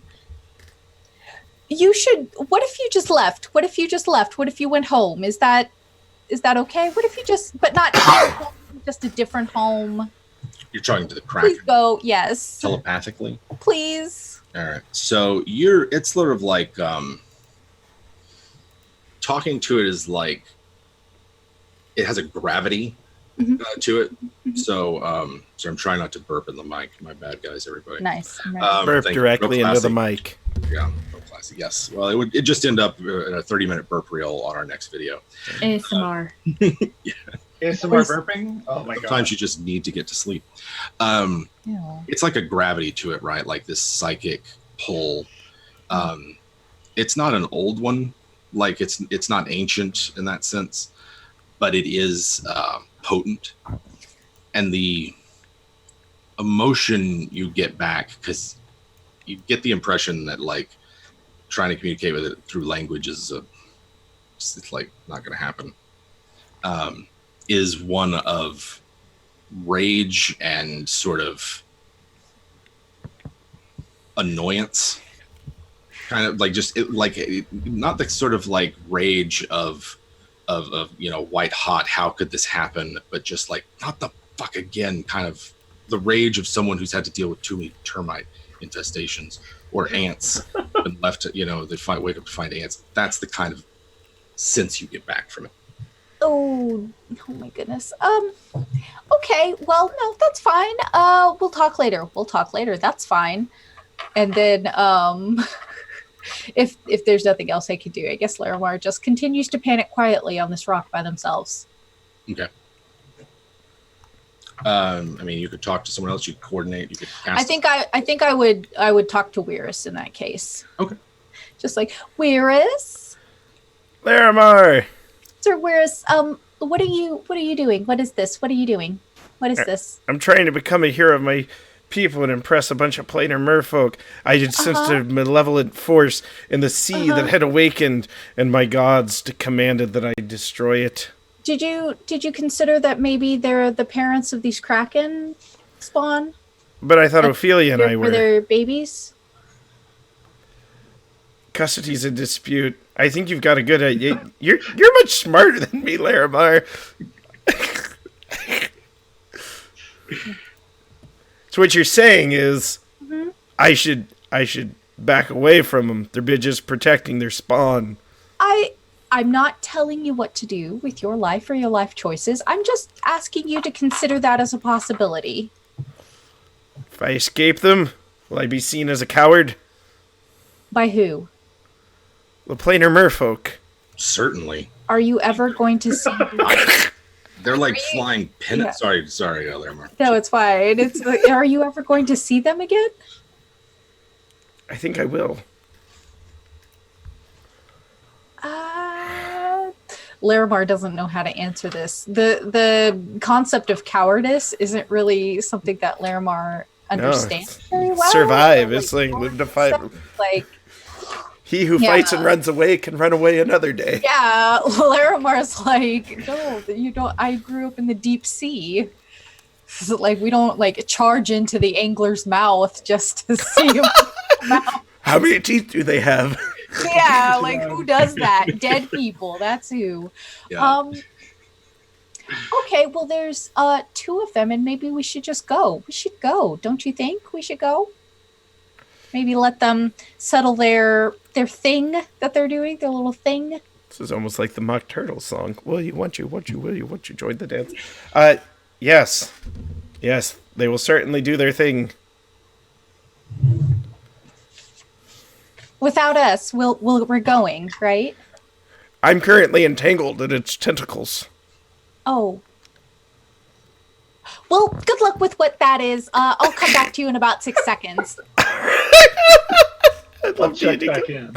I'll check back in when your like personal problem is dealt with. All right. So that's a fairly long. Place the speed of thought. Come on. And so, yes. Unless Larimar has anything else, then Weirus, you're up next. Yeah, I'm going to heal up 10 hit points. All right. Healed up. And my speed 0. That's your lay on hands or a spell? Yep, that's my lay on hands. And then so now I'm gonna look in the eye of the beast. Can I discern its intention? Is it gonna chuck me or eat me? It looks like it's about to throw you as far as it can, hoping to get to the cliffs, but probably not. It's a long way away. All right, I've seen Alice in Wonderland. This is like when Bill gets shot out of the chimney. Here we go. Shoot for the stars, Kraken. It's sort of like raising you up on one of its tentacles, kind of thing. You're very literary tonight, Grant. I like it. We're skipping tournaments. All right, let's do this. People don't talk about. Do you have any other anything else? Any other actions? I have no bonus actions. I mean, I simply did my lay on hands. Gotcha. All right. I'm second level. I guess I could speak to all the aquatic people. Friends of the sea, you've probably run away. Help! Yeah. To clarify, like the planar Tritons are like 14th century flower of chivalry knights. But they've got like coral armor and sea foam swords and things like that. They're like Titus's sword from FF10. Oh, nice. We're gonna play a little blitzball after this. Oh yeah, right. You fight the dream. Anyway, I'm not gonna go into it. So that's the kind of attitude that they have. Every time you've talked to them, they speak of their honorable duty, their chivalric obligation to protect people no matter the waters they swim in, kind of yada yada yada. That's one thing. A fling is an attack that a kraken can do on a medium or smaller object or creature, and can throw it 60 feet away in a random direction, of which I conveniently have a randomizer for. And so let's see. Actually, as it's sort of like lifting you out of the water, the tentacle twists and it throws you further out to sea. Grant, so you're 60 feet further out into sea. And it's not quite a solid surface. I don't think 60 feet thrown for someone who can survive the crushing depths of the ocean is that big a deal. No, I think that's probably not as bad as the dive I made off the ship. Right. So I need you to make a DC 16 saving throw to avoid being disoriented, which replaces the prone condition. What type of saving throw? DC 16 dexterity. Okay. So disorient is like you just can't right yourself in the water. You're just sort of spinning everywhere. I rolled a natural 1. Oh, so I'm disoriented. This is great. I'm dead. Is this the underworld? Skipping before you sink like a stone. Just hit a wave and go through the wave and then land into the water. So no damage, but you are disoriented. You're not quite sure which way is which. There's a lot of waves that are kind of crashing in over you. Same. 60 feet away from the fight. There's some other stuff happens, but Larimar can see that the second Kraken has attacked the larger ship, that of the planers, the planar merfolk, and that a smaller pirate ship is trying to break through the nets and the like. They're at the mouth of the lagoon and are firing weapons at them. Well, at least I wasn't a coward. Ta-da! Exactly. And nothing particularly terrible happens due to the environment, but Myrtle and Calliope, you can see that up ahead of you there are several large, and I mean really big, hermit crabs that are engaging in the free-for-all feast, as well as some of the kraken spawns that are now trying to leave the lagoon having fed. They're trying to break out. So you have enemies ahead. These hermit crabs don't happen to be the mammalian hermit crabs I've heard so much about. Right? No, they're the crustacean hermit crabs that you've seen. What are you trying to? I can speak to aquatic mammals, so I was just going to yell at them. Gotcha. But they don't look I could. intelligent. Like they don't look like sentient. If that's what you're going. Yeah, that's fine. They're chomping great big baby krakens out. I was going to say, I think we can leave them alone. They want the baby krakens. They're soft. They're easy to eat. They don't want us. So I'm going to try to run behind them. Okay. What do you say, Myrtle? So yeah. I'm probably gonna follow if you're just gonna do a little sneak. Well, I don't know if I'm sneaking. So Or a non-sneak. So y'all are coming out. Y'all are still in this sort of like thick kelp forest. This is more like you've caught glimpses of these things as you're navigating your way through. Do they look threatening? I'm sorry, I should have asked that. The hermit crabs only look threatening if you were to try to swim really close to them, if a wave knocked you into them, or if you somehow did something to just upset them. You know. Okay. Yeah. Because reading about crab mouths recently, Jim, most of the time they like it soft. Much like us. Well, that's a preference that you're just gonna have to come to on your own. And crab mouths are. You don't have to do anything to make sea creatures D&D monsters. They already are. Oh yeah, yeah. So, you have a choice. You can keep going through the heavy kelp. You know that there are sandbars somewhere towards the, to your right. Your choice. Which way? Well, I think maybe towards the sandbar. Okay. I mean, I know we're spending a lot of time in transit, but I want to get a good. So far, you've avoided getting lost several times, which would have been okay. No, you're yeah. No news is good news. Mm-hmm. So you're trying to make it to the sandbar. That's what I'm doing, and I'm going to look back and be like, Myrtle, maybe this way. DC 17 survival, and if you move really fast, you have disadvantage. If you're trying to stealth, you have advantage. Survival. Ooh, okay. 22. Nice. Oh, Jim, when am I going to fail a roll tonight? I just rolled an actual 20, so 21. You just jinxed yourself. Yeah. I know. Why would I do that? Maybe the first save you have to make. Okay. So you managed to make it sort of out of the kelp forest onto these low-lying sandbars. However, you can see that there are two sort of sources of movement here. And again, the rain is lashing down. It's creating a lot of issues with visibility. The waves are crashing over these sandbars. There is a scrap metal platform on which a cluster of pirates of the drylander variety, trollkin is what they would refer to themselves, are just like trying to pick off harpies, trying to like make sure the krakens are safe. They're just like tending this little section of the lagoon. Crazy. Safe, as well as some bear-sized, green-scaled ursine creatures that have mouths like a piranha, and otherwise bear-like ursine features, but with scales. There's like a group of them on the far side, fishing. We gotta act cool. Yeah, maybe we should try to. You want to flop that way? Maybe we'll look like fish or something. There's a lot going on in the water. You can see that it's getting more and more crowded. Yeah, I think pretty soon here we need to get to land, and then we need to either get to safety or to our friends. Mm-hmm. So Can we hit and run, or do you think we should just try to like bolt or sneak? Myrtle, what would you do? I think I would bolt. Okay. You know, I like to live life on the edge. And that just speaks to me. Okay. Yeah. I'll Yeah, race no. you. Me too. I like not dying. Okay. Let's go. You can cover a lot of ground by the sandbars. There's only like, not, you know, you're basically like wading through them. Yeah. So you can do that, or you can try to use the kelp for cover. Go back in the water. We could probably do the sandbar Book Let's- it. sign. Let's start doing the sandbar. Way. Okay. You're probably more stable at that than I am, so I'll Maybe.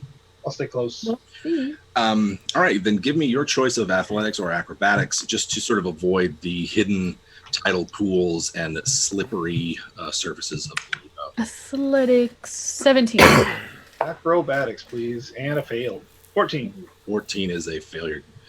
So yeah, as you're going across, something about your new form or something causes you to slip, although it's not that bad. Failure by 5 or more and something like this would have been a bad situation, but it's only by 1, so you mostly just like trip up and Slow down. slow down just a little bit, you know. Yeah. Okay. Yeah. Lose your lead, as it were. As long as y'all are running, then you guys are making good time, and the only thing now is that the waters between you and the entrance are teeming with sparking, frothing, whirling baby kraken trying to get past nets, barricades, and a big group of merfolk hoping to keep them where they're at. So Larimar, you're up. I'm gonna be straight with you, Jim. I don't know what the hell I'm doing with my life. I mean, from the outside in, it looks like you do. So there's that. I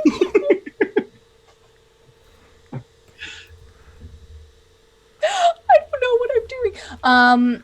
Okay, so Weirus was managed to get out of these tentacles last I talked to him, and has been flung at a rock, like an unwanted sack of puppies.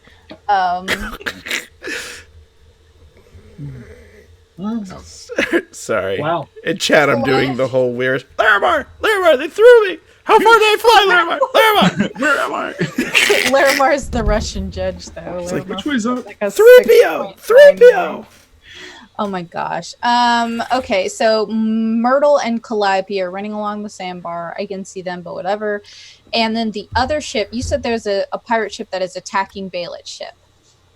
Correct. Yeah, it's attempting to break through this net that they had constructed, and sort of like they're launching arrows and magic at them.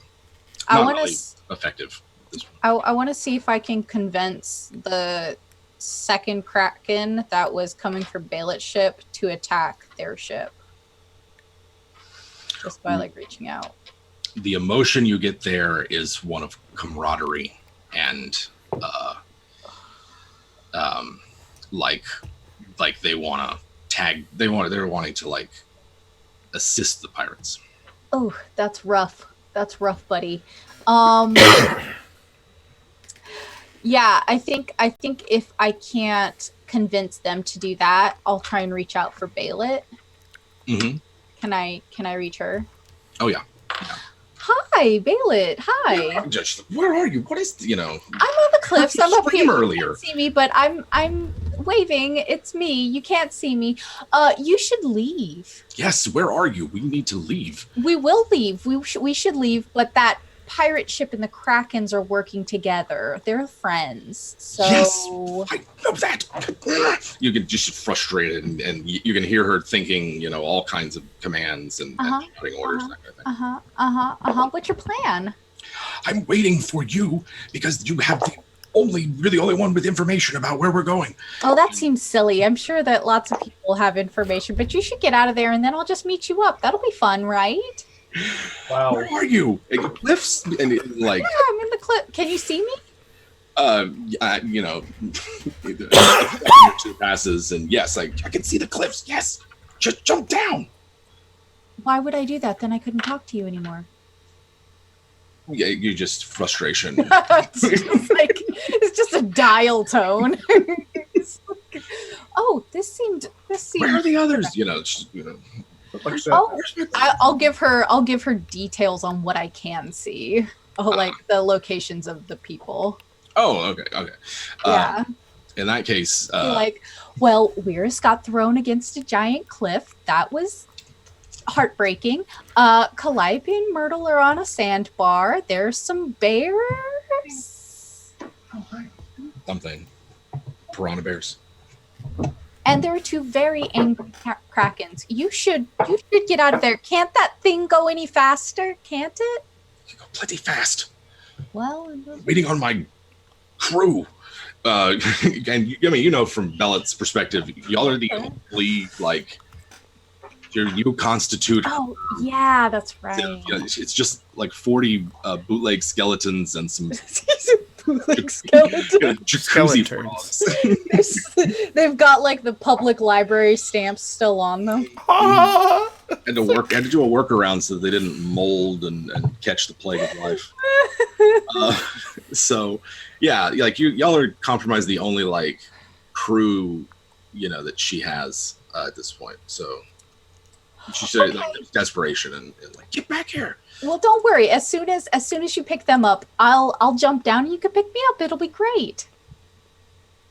And okay, so you coordinate sort of where they're going to be. Yeah. Okay, so in that case, they start try to be helpful. They start rowing towards the net, and it brings them closer to that ship that's firing at them. But it also means that Calliope and Myrtle aren't going to have to travel as far. Yeah, because Larimar being useless is only funny for 2 rounds max. I've stretched it out as far as it can go. What are you done with the power crystals? Mm-hmm. All right. Yep. Are you the slime? There is a slime trail. If you would like to follow it, it is still glistening. Sometimes I gross myself out. Anyway, I would dearly love to follow the glistening. You have to follow glistening slime trails. You have to follow it. To my wildest dreams. Thank you.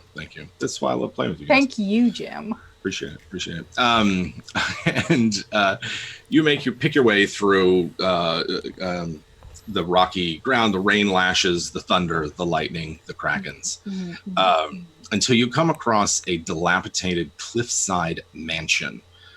Done up in a style that suggests a civilization that did not have to worry about the defense of the home or the like. It's got big broken windows and sort of a partially collapsed roof, and overlooks the cliffside. In fact, you've been staring at it all day, maybe. And you can see movement or shadows of movement coming from within the house. Thanks, I hate it. Yeah, if Larimar is capable of going inside, Larimar will, and I assume that's the end of that. Yes, yeah, you sort of cross the threshold. And it's ha ha. Very good. And Wyrus. Assuming that being disoriented means I attack at disadvantage, is that correct? Correct. You can make a DC 10 acrobatics check to right yourself. If you succeed, it's only half your movement. If you fail, it's all of your movement. I decided to just make an attack with disadvantage and got a 14. 9 points of piercing damage, just throwing my Wyrus javelins. But I am trying to orient myself after that. Okay. And there we go. 9. And 14 does hit, so here we go. This scratch actually looks pretty beat up. 10. And, yeah. While there are sort of numerous bodies in the water around it, and it has struck the boat that's nearby with lightning a couple of times, it's also hurt and taken some significant wounds. They kind of rammed the catamaran into it. Yeah. And Does so Kraken look like it's going to try to retreat at all? Try to survive, live another 1,000 years? It's possible. It is certainly bloodied the waters, if you catch my meaning. I do. And if nothing else from Wyrus, I made my saving throw after the attack. Okay. So that's fine. So, does it look like do the merfolk have eyes on me? Because if they don't have eyes on me, I might kind of weir us away. But if they're kind of like, oh, who is this dashing, chivalrous? I mean, they were when you were right up in the thick of it. They were like, yeah, I'm 60 feet away. They knew you from early, right? They wanted me to be part of this. Yes, they did. They had invited They you. told me to help purge the Krakens. Yeah, so they cheered you on there, and we're glad that you joined them then. But they're kind of busy, and their attention is like on the Kraken fight because it's not a done deal yet. Quick question: is there any chance I can see Larimar lurching away? You can see the hilltop and a glowing sort of. You can see like the crystals that they were at. I just hope I see that skinny little figure running. It's like, aha, my friend Larimar, and just start swimming in that direction. The clouds part briefly. Yes, I went ahead in that general direction. Okay. In that case, you're if you're going that way, you can just like swim as fast as you can, and there's the tide is assisting you in that, and will boost your speed by 30. Oh, cool. And if all you do is move, then you're. I did my attack, and then I made my save, and now I'm moving, and that'll be it. I'm still in ranged attack. It's just Sure. You're still like skirting the edge of the fight. Continuing with our amorphous rounds, I go for my guys, and we'll see how this dragon fight goes as Weir is passing by. Ooh, that's not good. So I critted the boat, which breaks it in half, and other than that, it looks like it just like flails out with its tentacles, and the blood, like I said, the water is already well bloodied. This fight has gotten rather nasty. That's that for the Kraken. And in the lagoon, I would like Myrtle and Calliope to make me perception tests. This is sight-based, so you will have disadvantage.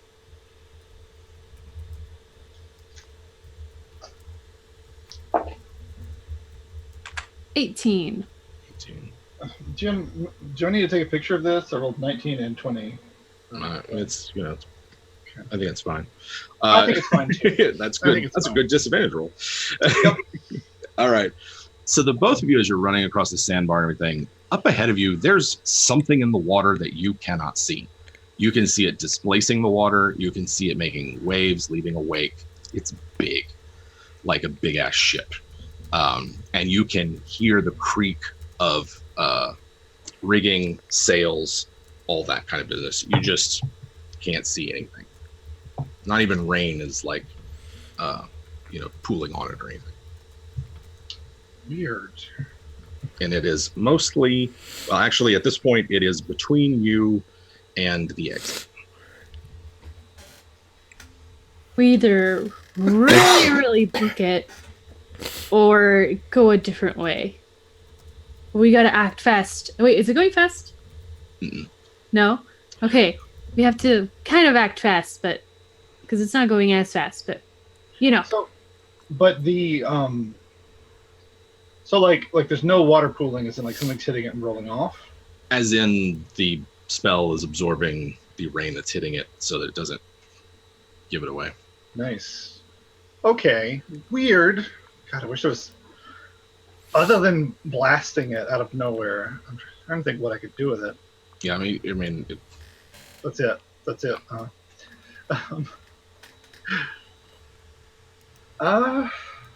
Y'all are up though. It's y'all's turn. Okay. Sorry.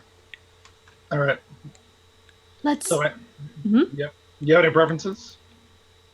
So to give you a sense, you could make a break for the coast, which is kind of like hooking around behind this thing. Mm-hmm. But take longer, add basically an extra round if you made it to the end. But you'd be going, like I said, behind what you think, be traveling through its wake or cutting across its wake, so maybe they wouldn't see you.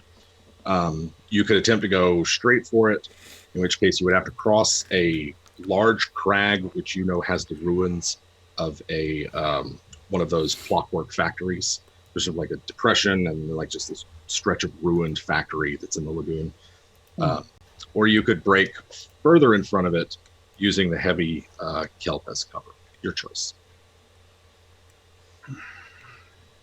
We're gonna die. No, It I just mean, feels like we're gonna die. I'll die a little bit. It's not a big deal. But we'll die with honor. Yeah? Okay. I think going across the ruins, I feel like that would also slow us down a lot. Hooking around, Jim, if we hook around, are we between like the open ocean and this moving object? Like we're heading towards You would be between the mangrove shores, and like you would still need to get past this thing to get out into open water, but you could say across. There's a brief sort of tip of a, I don't know, like a barrier island kind of that barely connects to the coast. You could cut across that and get out into the open ocean. You can tell that there's been fighting there because there's like you can hear shouts and magic coming from up ahead on land as well. I say we go kelp-wise because mostly I want to see if I can't tell what this thing is. So you're trying to go cut in front of it through the heavy kelp using cover to sort of see where it is. Okay. Let's do it. If you think that's the right way, I am all for it. Don't quote me on whether I think it's the right way. It's too late. It's too late. All right, nice. In that case, you can make me. If you're trying to stealth, then go ahead. Actually, just do it. I'm trying something new with some of the rolls in which I'm not going to ask you to roll the dice until it's possible for an enemy to have detected you. You know, instead of I'm going to do stealth and you immediately roll it, and if you roll crap, you just stealth. And if it's in question whether someone has seen you or not, that's when we will roll. So like I don't know, we're trying trying a little something different with it. And sounds like a good way to go. So you guys are stealthing and moving at half speed through the kelp. I need a survival roll, DC 17, but it is made with advantage because you were going slower. On a natural 20. Boom. Natural 20 as well, Jim. Something's going on. There's some kelp navigating fools. Pros. They're like, what's going to happen when they get lost? How am I going to handle that? Should I change dice or something? No, you're fine. All right. Yeah, it's DC 17. Still, it's not nothing. Okay. So yes, you've successfully maneuvered. You're pretty sure you're in front of it. You have avoided the clockwork factory. You know that sort of immediately to your left is another sunken sort of crack that you can see a lot of blood and viscera in the water right above. So there's sort of like this hazy, bloody, chunky mess right above this hole in the seafloor. And you are within sight of the end of the kelp forest. You can see it parting, as well as the invisible thing in the water. Woo! Almost there. Yep. That's it. Move. And we're back to Larimar. Round 4. Larimar, what's up? Aramar's gonna walk into a big old spooky house because apparently we're on Scooby-Doo or some shit. Yeah. On my life, get it over with. I'm ready. Take me now, Satan. So you walk into something that resembles kind of like Professor Xavier's home for the gifted whatevers. Yeah. It's like Dr. Faust's laboratory. So it's clearly like an academy of some kind. There's murals and everything depicting peoples and creatures, like these biped pinkish things, and all kinds of ancient peoples, creatures, and the like. Houses are so fascinating to Larimar. So Larimar's obviously like drawing everything in their field guides, just like. Mm-hmm. It appears as though each room has a wealth of relatively well preserved information. There's a lot of detritus and just like junk that's around. Most of the furniture is long since rotted away. Yeah, I think Larimar is going to interpret like any portraits or murals as like altars and stuff. Just like fascinating.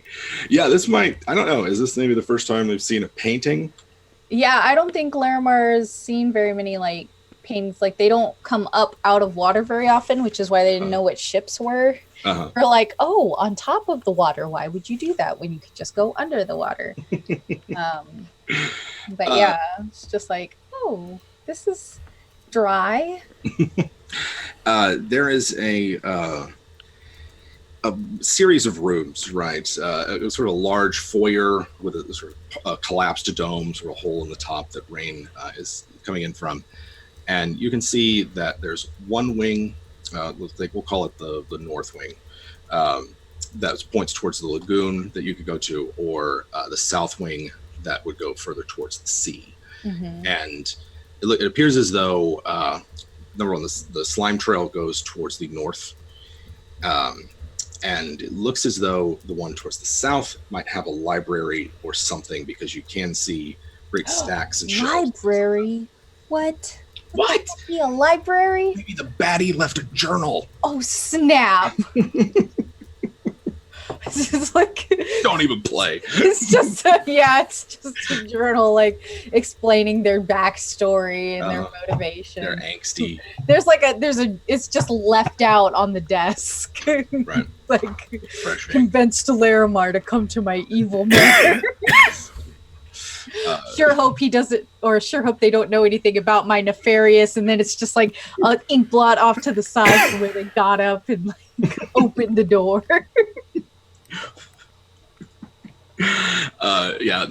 There's all kinds of stuff. You go north or south. Most of the writing here you can't. It's in an undecipherable language. But I do love books. That's the problem. Yeah. See, why would you? Okay, I know why. Larimar is gonna go towards those books. All right. Larimar is scared of the Eldritch Abomination, but I don't love books. Yeah. So, just gonna pop their little head in there, and just like, what we got? You pass through what you can clearly feel is some kind of magical barrier of some kind. Spooky. The air in here is dry, slightly cool, and smells fresh, like nice. It doesn't smell old. It doesn't smell musty. And while the books are not well kept, they're not, they've clearly been exposed to some kind of elements. They're not like falling apart. That there's some sort of preservative effect in here. So Okay. it's a small library. Yeah. And I can't really decipher what they are just by looking, because they're in a different language, right? Correct. Yeah. Okay. Larimar will grab 3 books that will fit in their rucksack, and then go back to follow the slime trail. Okay. As you take the first book off the shelf and just casually glance at the cover, your eyes focus and unfocus. Oh.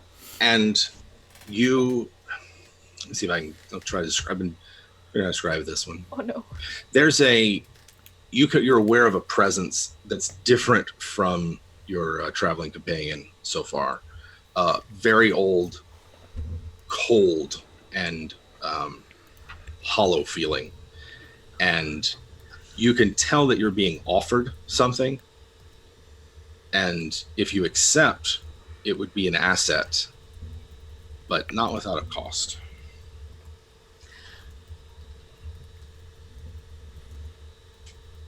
So far, none of the costs that I've been asked for so far have like really been a big deal. Mm-hmm. Realistically, those Kraken eggs are going to get eaten anyway, and Where's where they've been up? And I don't know that they even got eaten. They're probably better off where they are. Maybe they're being raised in a happy spectral family. Who knows? I'm gonna take this book. All right. You take the book and you sort of accept this offer, that's being given. Do I feel like the offer is the book? You feel like the offer is the ability to read the book. As Oh. your eyes focus and begin Oh, to. heck yeah. In that case, Oh no, you seem too happy about it. Larimar, you have eyes of the Runekeeper, Okay, I'm ready. I don't think you already. It was one of your invocations already. No. Right? I didn't think so. Keep note of how often you use it, and let me know every third time, and we'll let you know what happens then. Okay. But yes, you can feel it. It's the books. They just your eyes focus and unfocus, and you can read them. It's yeah, and then the presence fades. Does Larimar instinctively know that every third time could mean? You know that you know that this will not come without some kind of cost. But some kind of price. Can I make that bridge between the more times I use it, the more dangerous it is?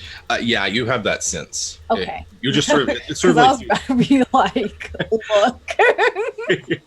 Yeah, you have that sense. You it's not like it's like you came away from you have a memory of an exchange that is more real than the exchange itself, if that makes sense. Like your memory of what just happened mentally is like more vivid, and like yeah, there was an agreement, and like oh yeah, this is if I use it, it'll it's like it's not like let me allow me a digression for a minute. No, you're fine. Like warlocks, some of it's your own magic, right? Some of it's like magic practice, some of it's from your patron. You get the sense that the ability to sort of like read these runes and read this writing is a more direct connection with the patron. And so having that kind of direct connection is bound to alter you or change you. So get that sweet equivalent exchange. Mm-hmm. That's rough, buddy. It's also a use ability. So you can choose when you activate it or not. It's not like an always on kind of thing. Then I think after the first book, Larimar will activate it long enough to find 2 other books. Mm-hmm, mm-hmm. There's all sorts of alchemical, historical, magical, and naturalistic texts here. They're all from a Drylander perspective, it seems, and older than the ones you've seen before. But perusing the titles, there are some ones that are of direct and immediate relevance to both Bellet, yourself, and perhaps some of the other factions involved in this revolve. But I'll go ahead and take 2 of those then. Mm-hmm. And so back to Wirris as Larimar does their thing. So, if I am, I'm still in range to get another attack off. I rolled I'd roll a 20 and I'd do 8 piercing, and then I'd keep heading in the direction of Larimar. And so we're playing fast and loose with the amount of time in a turn. So you make an attack. The waves are also helping you considerably. So we can say, like, at the end of this, if you're attacking and moving, you'll be mostly within range of the lagoon mouth next time, as like a minute fast, right, or something like that. All right. Yeah, that makes sense. That's about it. It's one of those things, just as I'm going away, it's like, well, I might as well keep attacking this great beast. Well, I had committed to do it. I had spoken with the merfolk, and I had agreed to help them. So, that's... then I just keep heading in that direction. All right. You can see that the other Kraken is beginning to attack the larger of the 2 ships. Bellet's ship has moved closer to the lagoon. And that there are pirates there, but there's also a giant net blocking everything, which is kind of keeping everyone from getting past. And NPCs go. Let's see. The Kraken fight appears to have reached a kind of stalemate, except I crit again with its bite. Nobody's really paying attention to that first Kraken fight. Give me a second. And lightning strikes the lagoon a couple of times, and I need another DC 12 dexterity from Myrtle and Calliope as you're swimming through the kelp. 17. Yeah. What's up, Calliope? Okay, well, here's the theme of tonight. for whatever reason, I can't pass the next save. So, failed that. Oh, okay. I thought there was an addendum or a second. No, part. Okay. no, that's pretty much it. All right. So, every other roll. You're trapped, or at least grappled by kelp, and you can hear shouting and spell casting. You guys are close enough to this thing to hear like drylander pirates talking, and the shouting. invisible. Yes. Invisible? Yeah. Okay. Yeah. It's sort of like passing right above you as you're caught or close to it. Can I listen in? Certainly. Yeah. Can I be nosy? Yeah, let's see. There's a lot of just sort of shouting of orders, Okay. and the spell casting, which is quite, loud and assertive, takes up a lot of it. But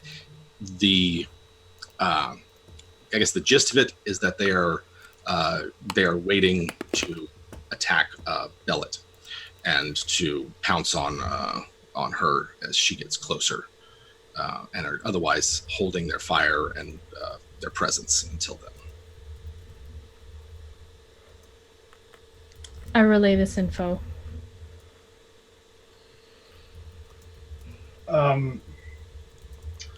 That's not very nice. Snap me loose. I'm gonna do something stupid. Huh. Okay.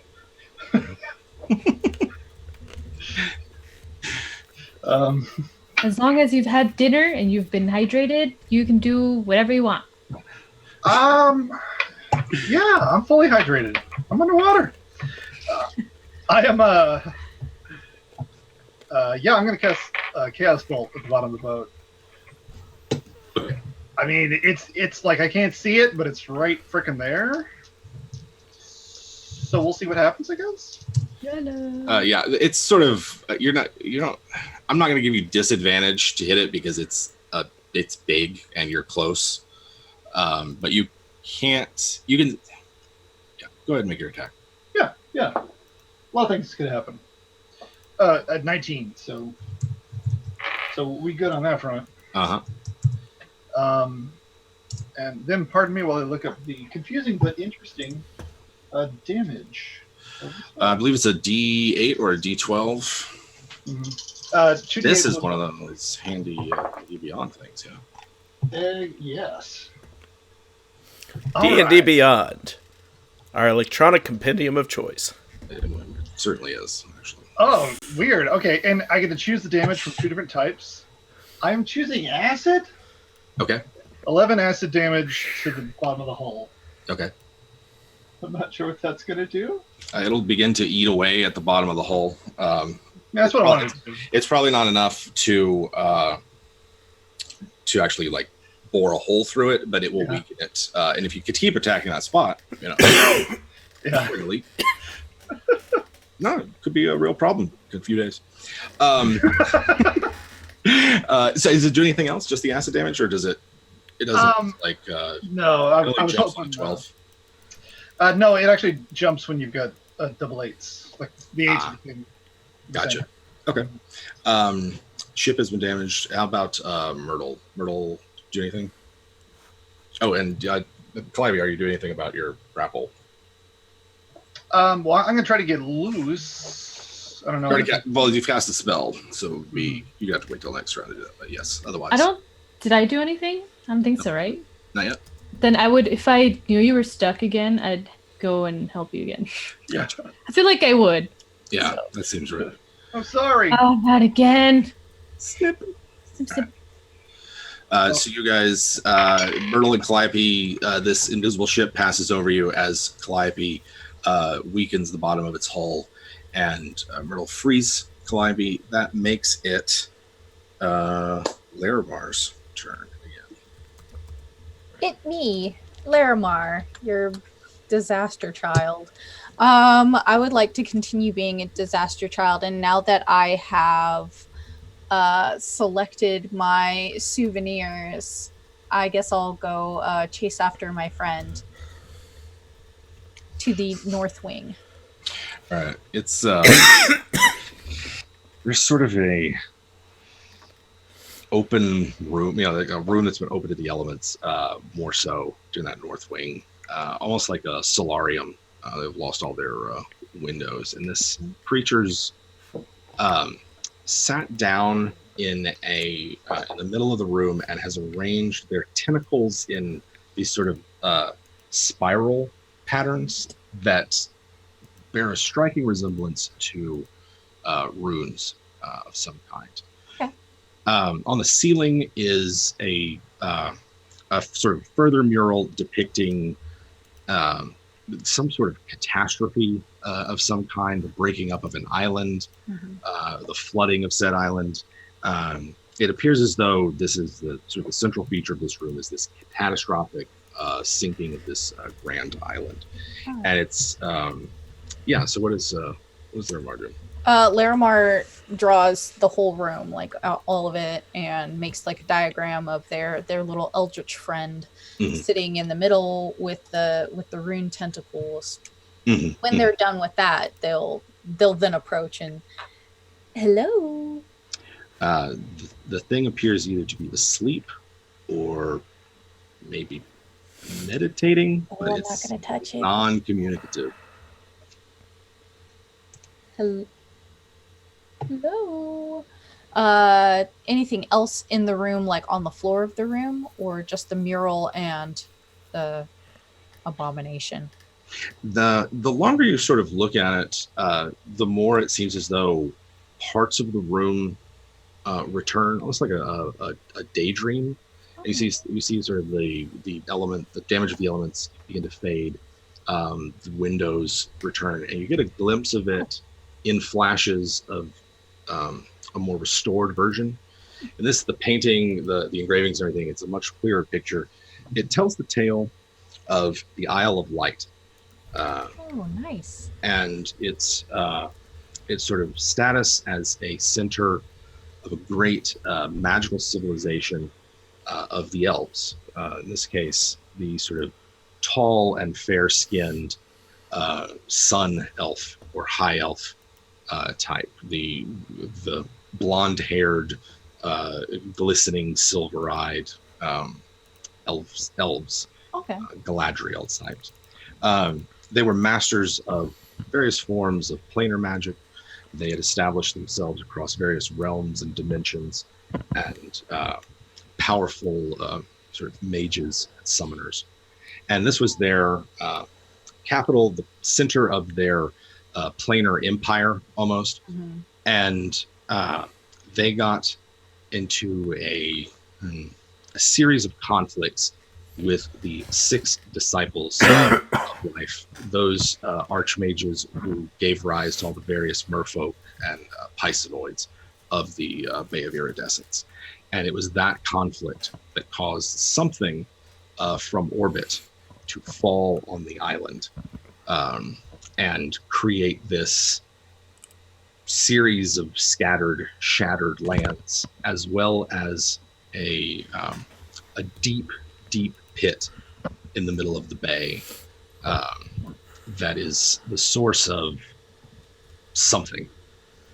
It is a fecund and prolific, explosion of life has erupted out of that pit.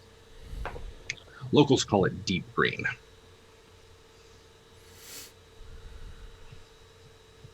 Neat. Larimar will write down what they can, like what they can intuit from this. Do they, as they see this restoration and the mural, and they start to get all of this knowledge about this backstory and stuff, is like the creature still there with them, or? You get the impression that the creature is doing something to enable you to see this. Oh, okay, like projecting it. And you just basically, in a metagame sense, where you're headed, there's a player journal that I would give you if you guys were just like standard adventurer types. This is a good way to kind of deliver some of that to you guys from a metagame perspective. Yeah, Larimar writes everything that they can down in their field guide. Yeah, this house belonged to some sort of company of some kind is the nearest way that you would think of it. collaboration of individuals. They sought out this island. They were dedicated to its discovery, and they sort of saw it as a last gasp to save their place in this world, as it were. So yeah.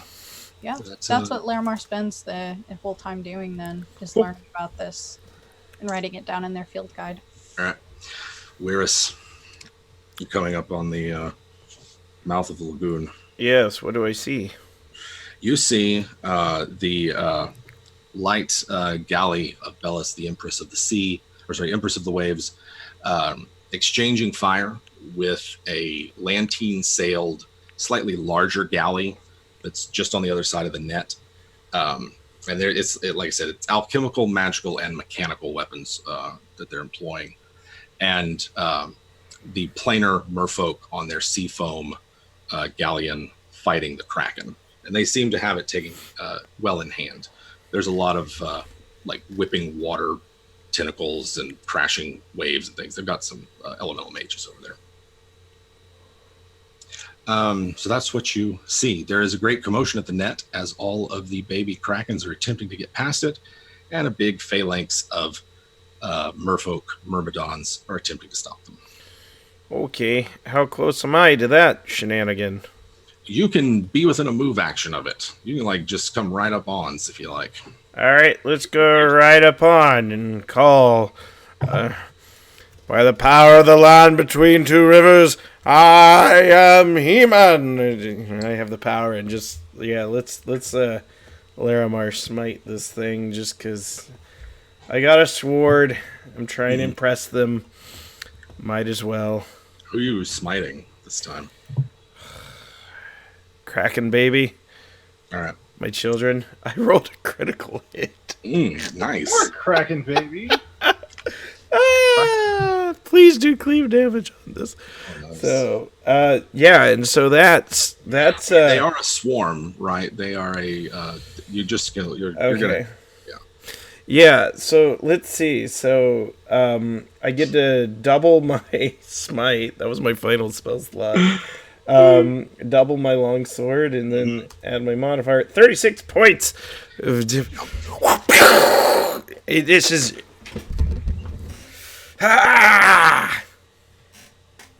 Yeah. So there's a crack of thunder. Can attack. Yeah. Crash like a wave against them, and that like wipes out half of that. Like just like you, I don't know. There's thousands of them, right? Like your sweep of your sword kills, several of them at once, and you just like slash it, smite, and a clump of them have made space near the net. Calliope and Merle hear this. You can see it. It's right up there. Wyrus has brought the action to the net. And I think it's my turn now. Yeah. All right. So you're up there. There's other merfolk alongside you, Wyrus, although they're a bit further down in the water. These swarms are attempting to surge past the net and make it out. If they do, they're going to just like roll right past you. And they're also like, sparking electricity and stuff. Okay.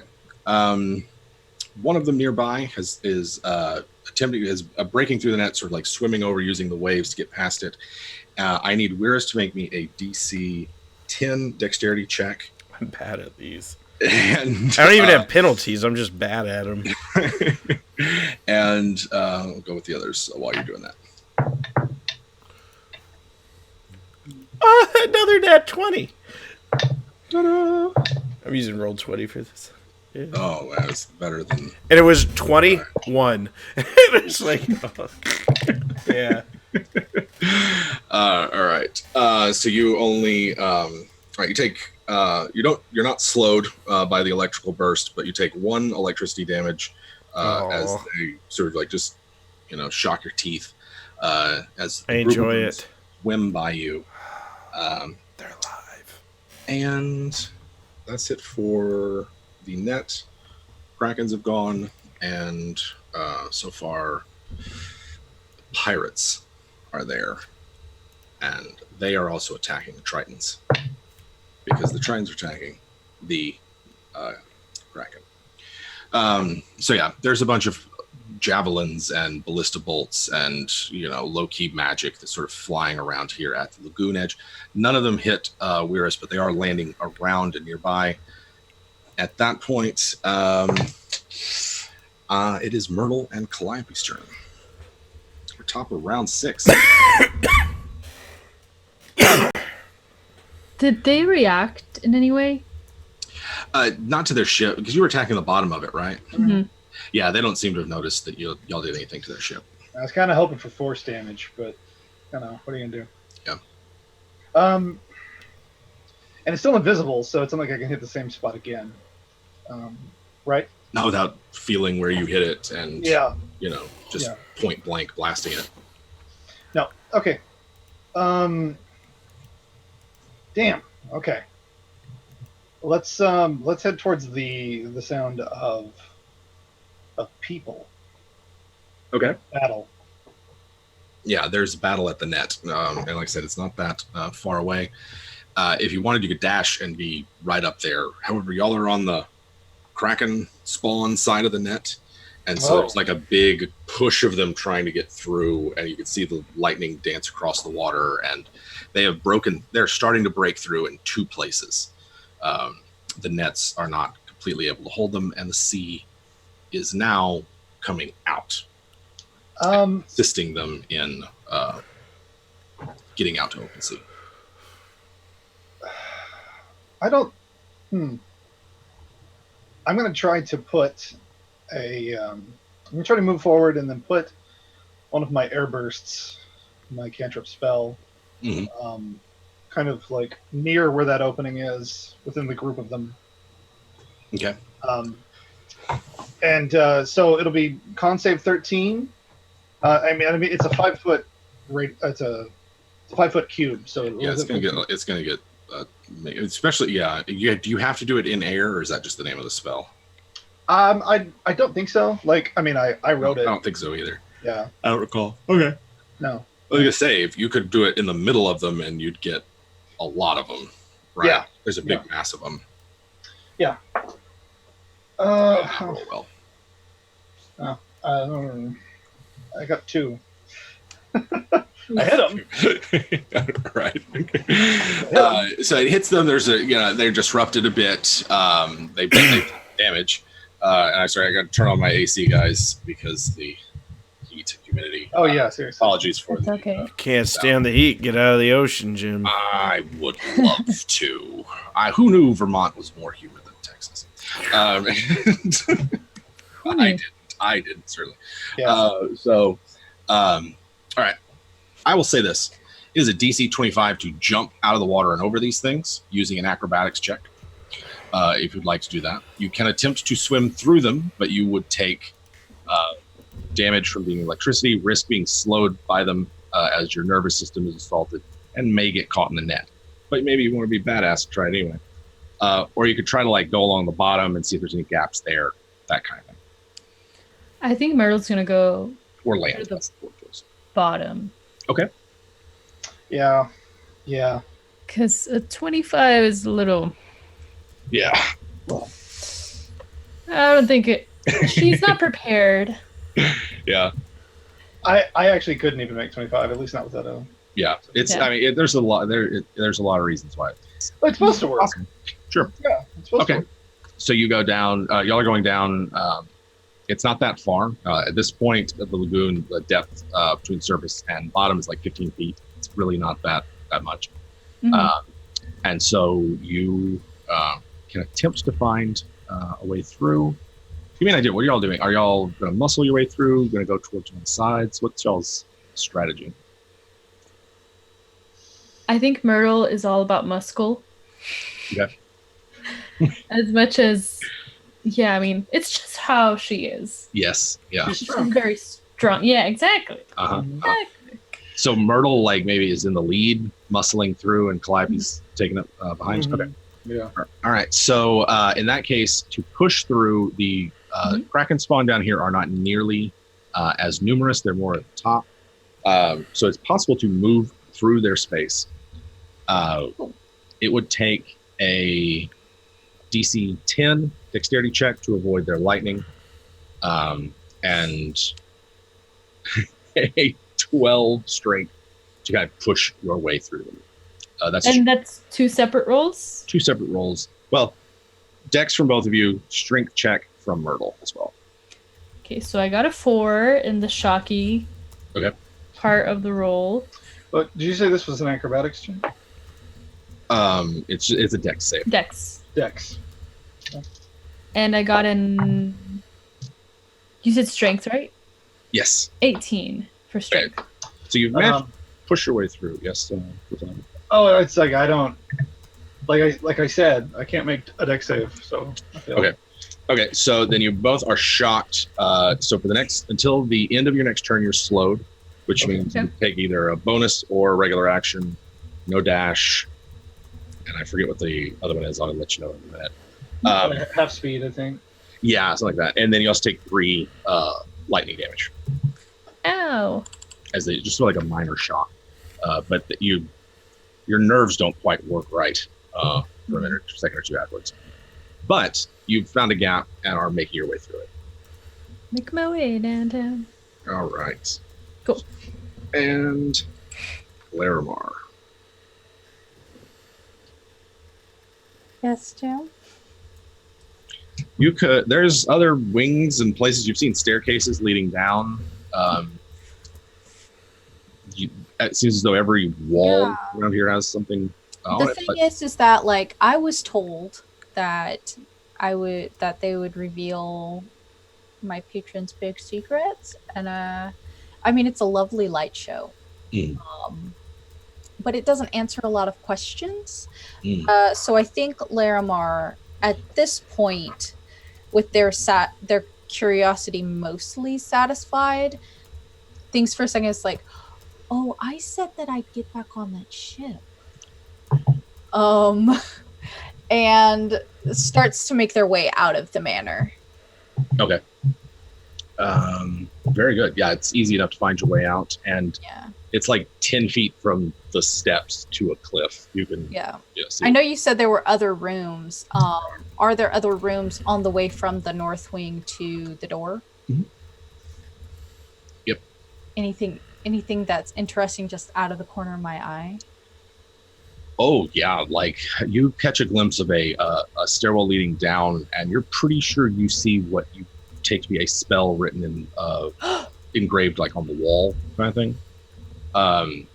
There's something like there's another level underneath here, and that's just the first one. I mean, it's not going to take them like that. It'll take a little while to fight a kraken. So Sure. I'll just go down these stairs just a little bit, enough to look at the spell, copy it into my field guide, and then I'll go to the ship. It'll be fine. Yeah, no problem at all. I'll go down the stairs and check out the spell on the wall. Mm-hmm. There's it looks sort of like a template for a spell almost. Enough that it was sort of a formula, something that you want like engraved on the wall. A delightful goetic demon summoning Something sigil. like that. Delightful. I'm just gonna in my field guide. Mm-hmm.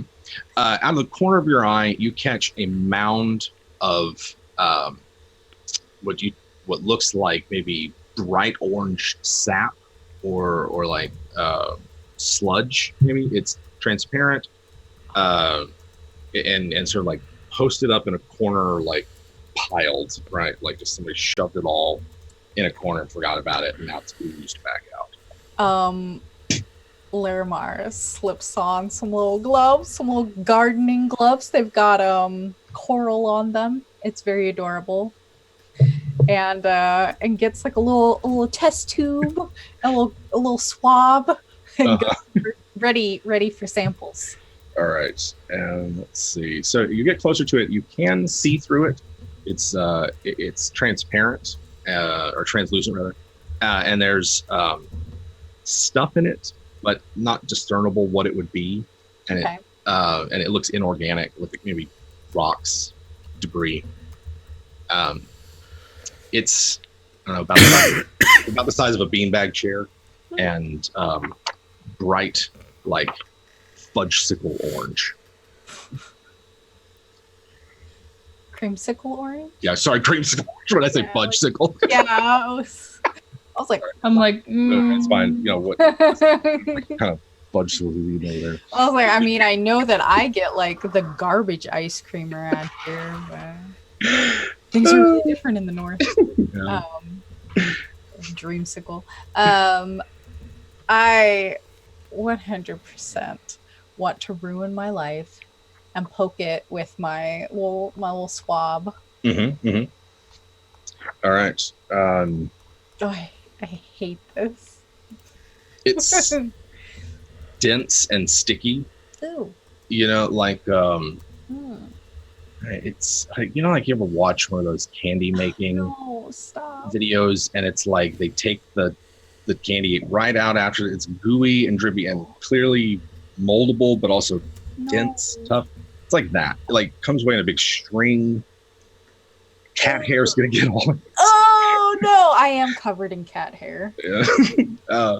And I need Larimar to make me a constitution. I hate this. I'm so mad. You tricked me. I enticed you. That's true. I You did made this the to choice. myself. Jim, What do you got? hear me out. I'm listening. I'm willing to hear a devil's bargain if What if? not accept that role. What do you What if I rolled a 5? Then you would be compelled to vocalize every thought all the time and in any circumstances, no matter how petty or inappropriate, for the next 24 hours. Oh my god, it's just normal ass Larimar, but worse somehow. Yeah, just all your inner thoughts vocalized and shared with everybody. Gosh. It's true. Larimar is just like complaining the whole time, like putting it in this, just like, this is disgusting. It's just like, I wonder if anybody would notice if I licked it. I don't have to tell anyone, but if I did, do you think that they would think less of me? Probably not. Probably. I don't know. They're probably wondering if they should lick it too. Because Larimar will sniff it. What does it smell like?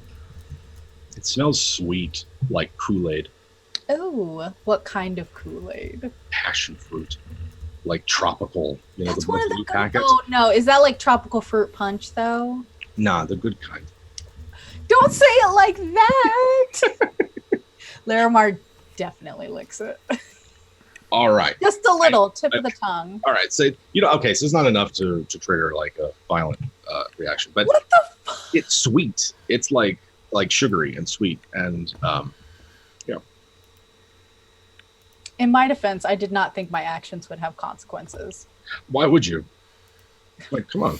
Who doesn't lick every disgusting mucus ball that they collect off of a decrepit building? Yeah.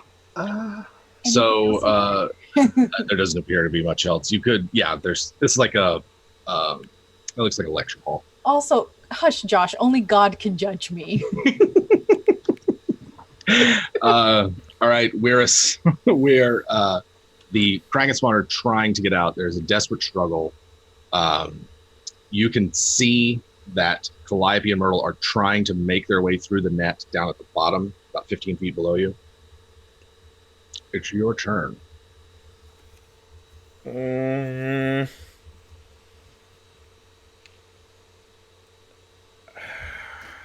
If I cut a hole for them to get out, they are going to have all these Krakens get out as well. Mm-hmm. If I kill Calliope and Myrtle, I can raise them later. I'm just Eventually, messing. I wanted to see TK's reaction. It's like I was gonna eventually. say Larimar is chaotic good, so it's like already a fine line to walk where it's like, I want to be best friends with the devil, but I also want to be best friends with normal people.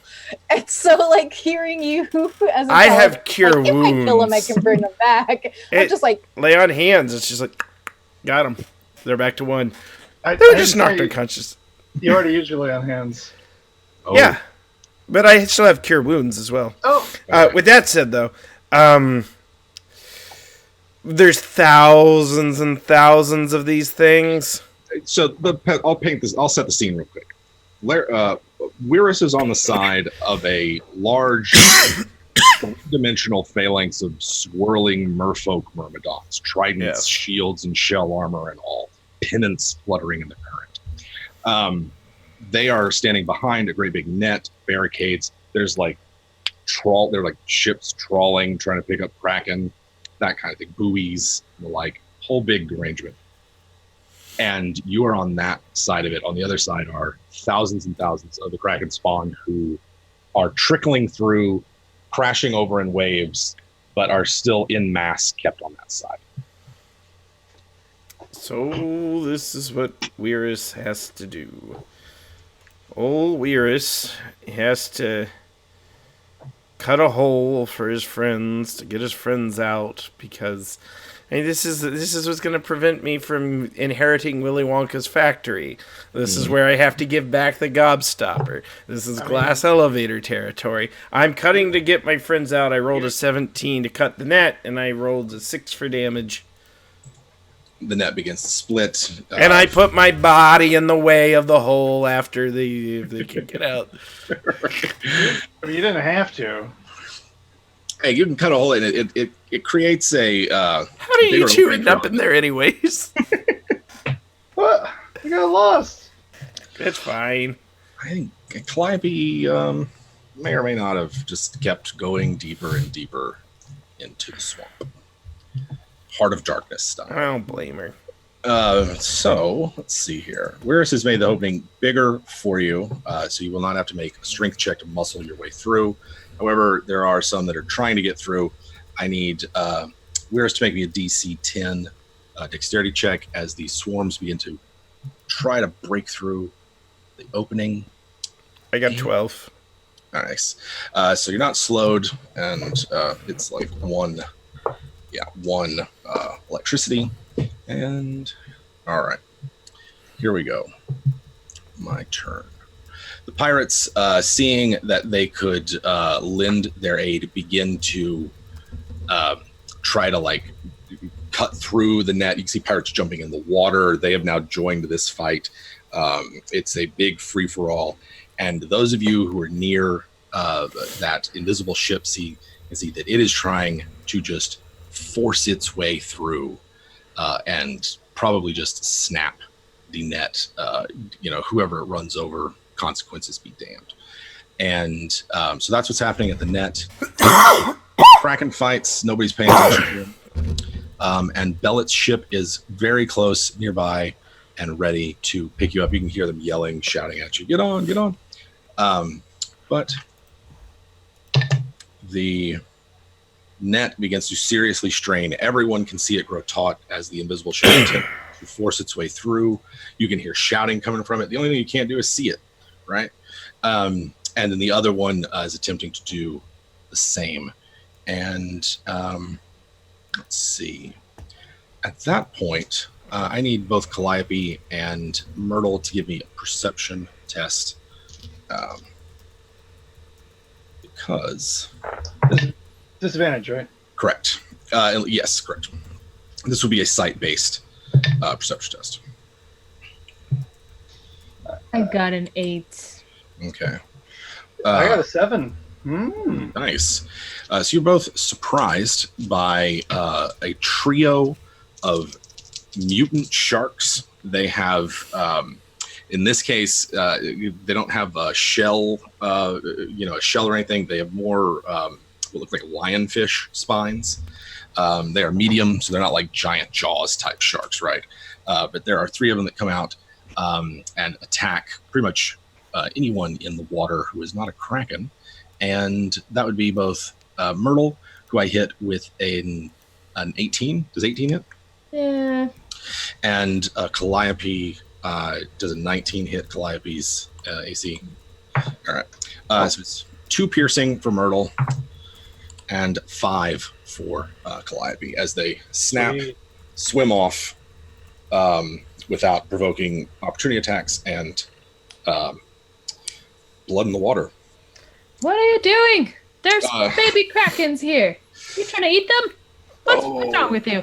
they seem to be ignoring the Krakens entirely and attacking those creatures who are attacking the Krakens. I think I kind of say that so I can make them think that I'm on their side, but really Myrtle just trying to get out of here. Sure. So freedom is an action away. It is Myrtle and Calliope's turn. You are at. Away! Yeah. Yeah, I dip. If there's an opportunity to dip, You just move. You don't have to. I just. Yeah. Mhm. When you dip, I dip. We dip. Let's do it. All right. Let's do it to him. I need one more save as you are still inside the swarm. But if all you're doing is moving, then you can make it through and out into the open ocean. Jim, is it a dex save? It is a dexterity save, DC 12. I got a 4. Man. Is there advantage by any chance? No. If anything, there would be disadvantage because y'all are all pretty tight. But that seems unfair. It is, Jim. I got a 12. If you got a 12, then that's a pass. I know, just barely. Okay. I've What worked about- up to it. But if you got a Like 4, you're a today. scrub.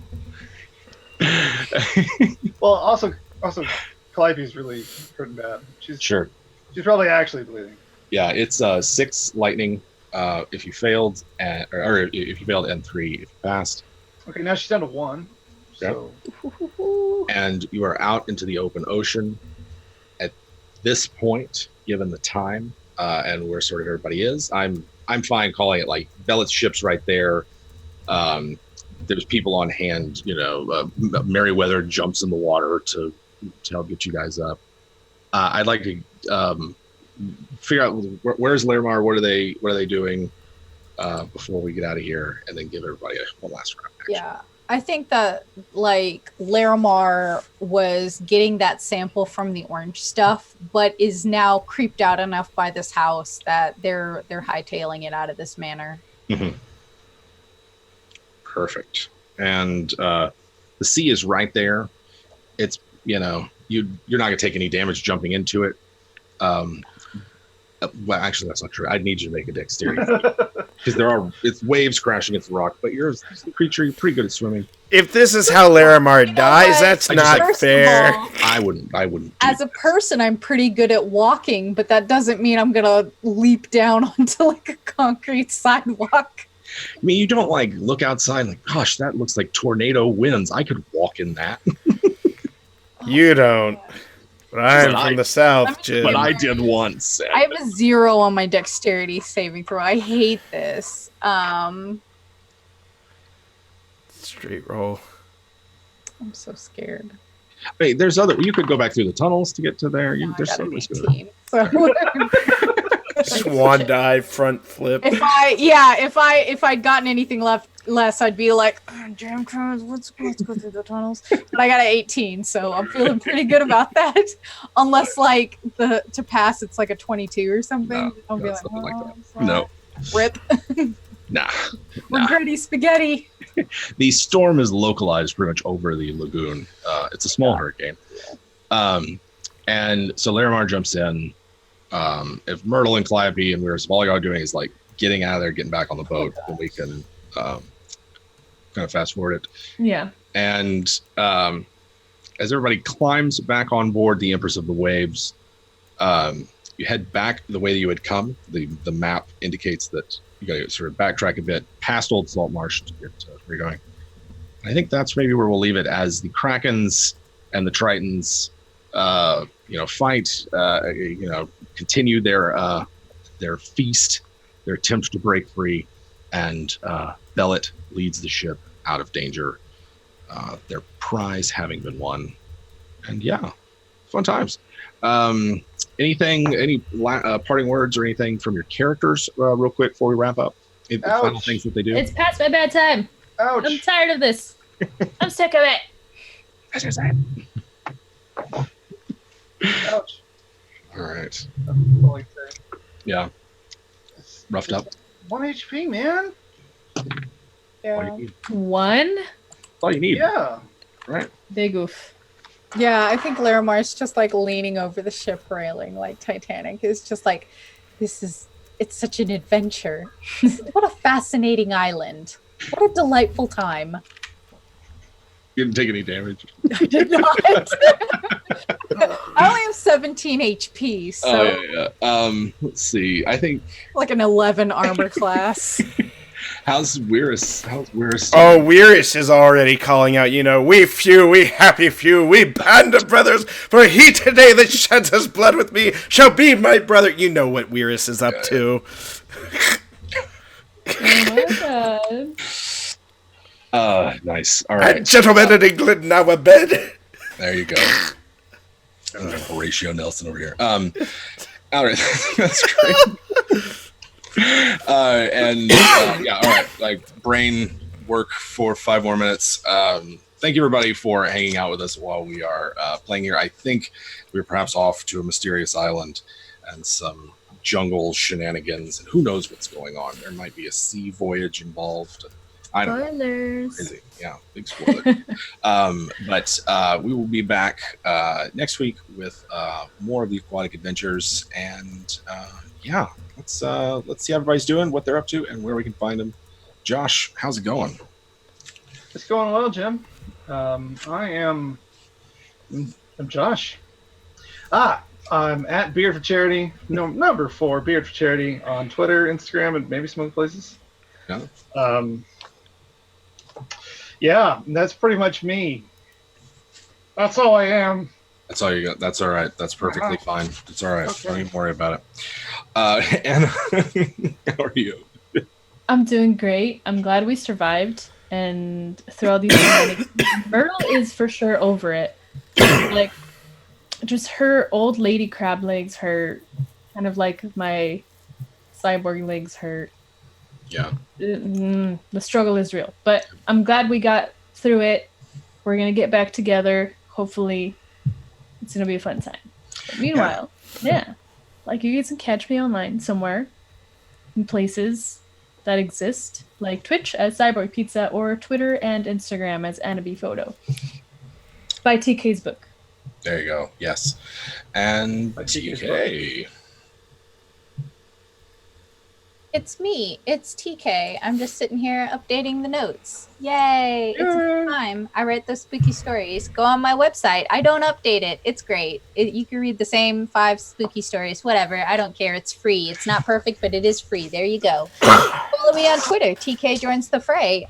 Sometimes I talk about funny things. Usually not, but sometimes I do. So today might be your lucky day. It won't, but maybe tomorrow. Who knows?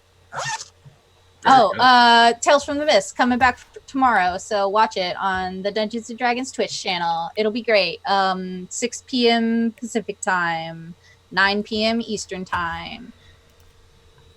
Spooky stories, ghost ships, Vistani. I don't know. Somebody is some horrible nightmare trapped in human skin. Whatever.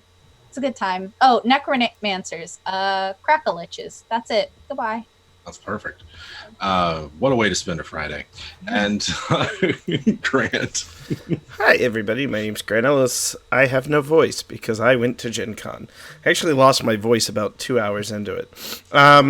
You can find me online at WisePapaGrant on Twitter. I am the next stretch goal on a Kickstarter, 2C Gaming's Epic Legacy Campaign Codex. After this game, I'm going to play the preview video, and I've posted a link in chat, so you can check that out. I design games and I produce shows on Twitch, particularly here on WebDM's Twitch channel, Tuesdays and Thursdays. I had a Patreon, but at the end of this month, it may be going away because my docket is full. You can find me at conventions. I'm currently scheduled to be at PAX West, PAX Unplugged. I will not be at GameholeCon this year, and I'm currently scheduled to run a charity game for Extra Life from Gary Gygax's basement. Ooh, awesome. There you go. And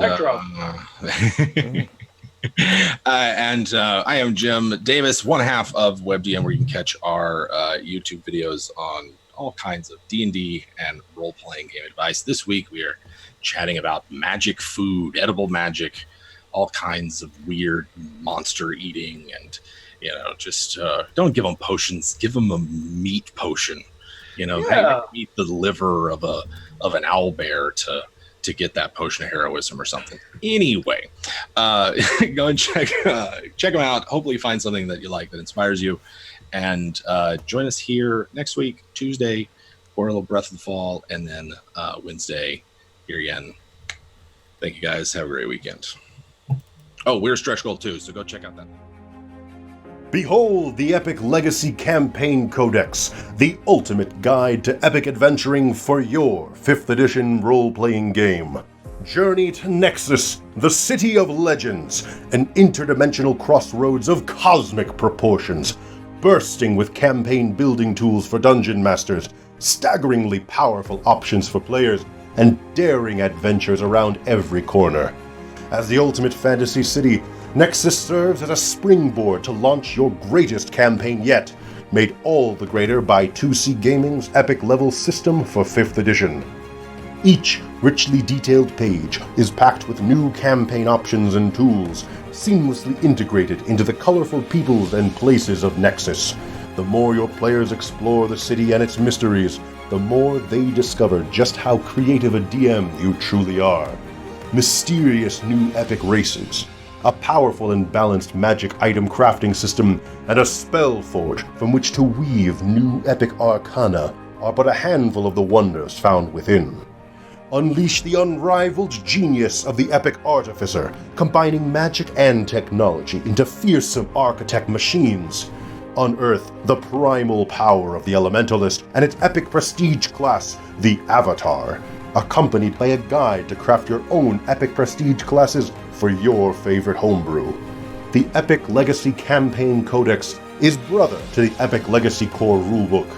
With their powers combined, you will bring the ultimate epic level experience to your game table. Whether you are an RPG veteran or new to this awesome aspect of 5th edition, we welcome you to Nexus and all the wonders found within the Epic Legacy Campaign Codex.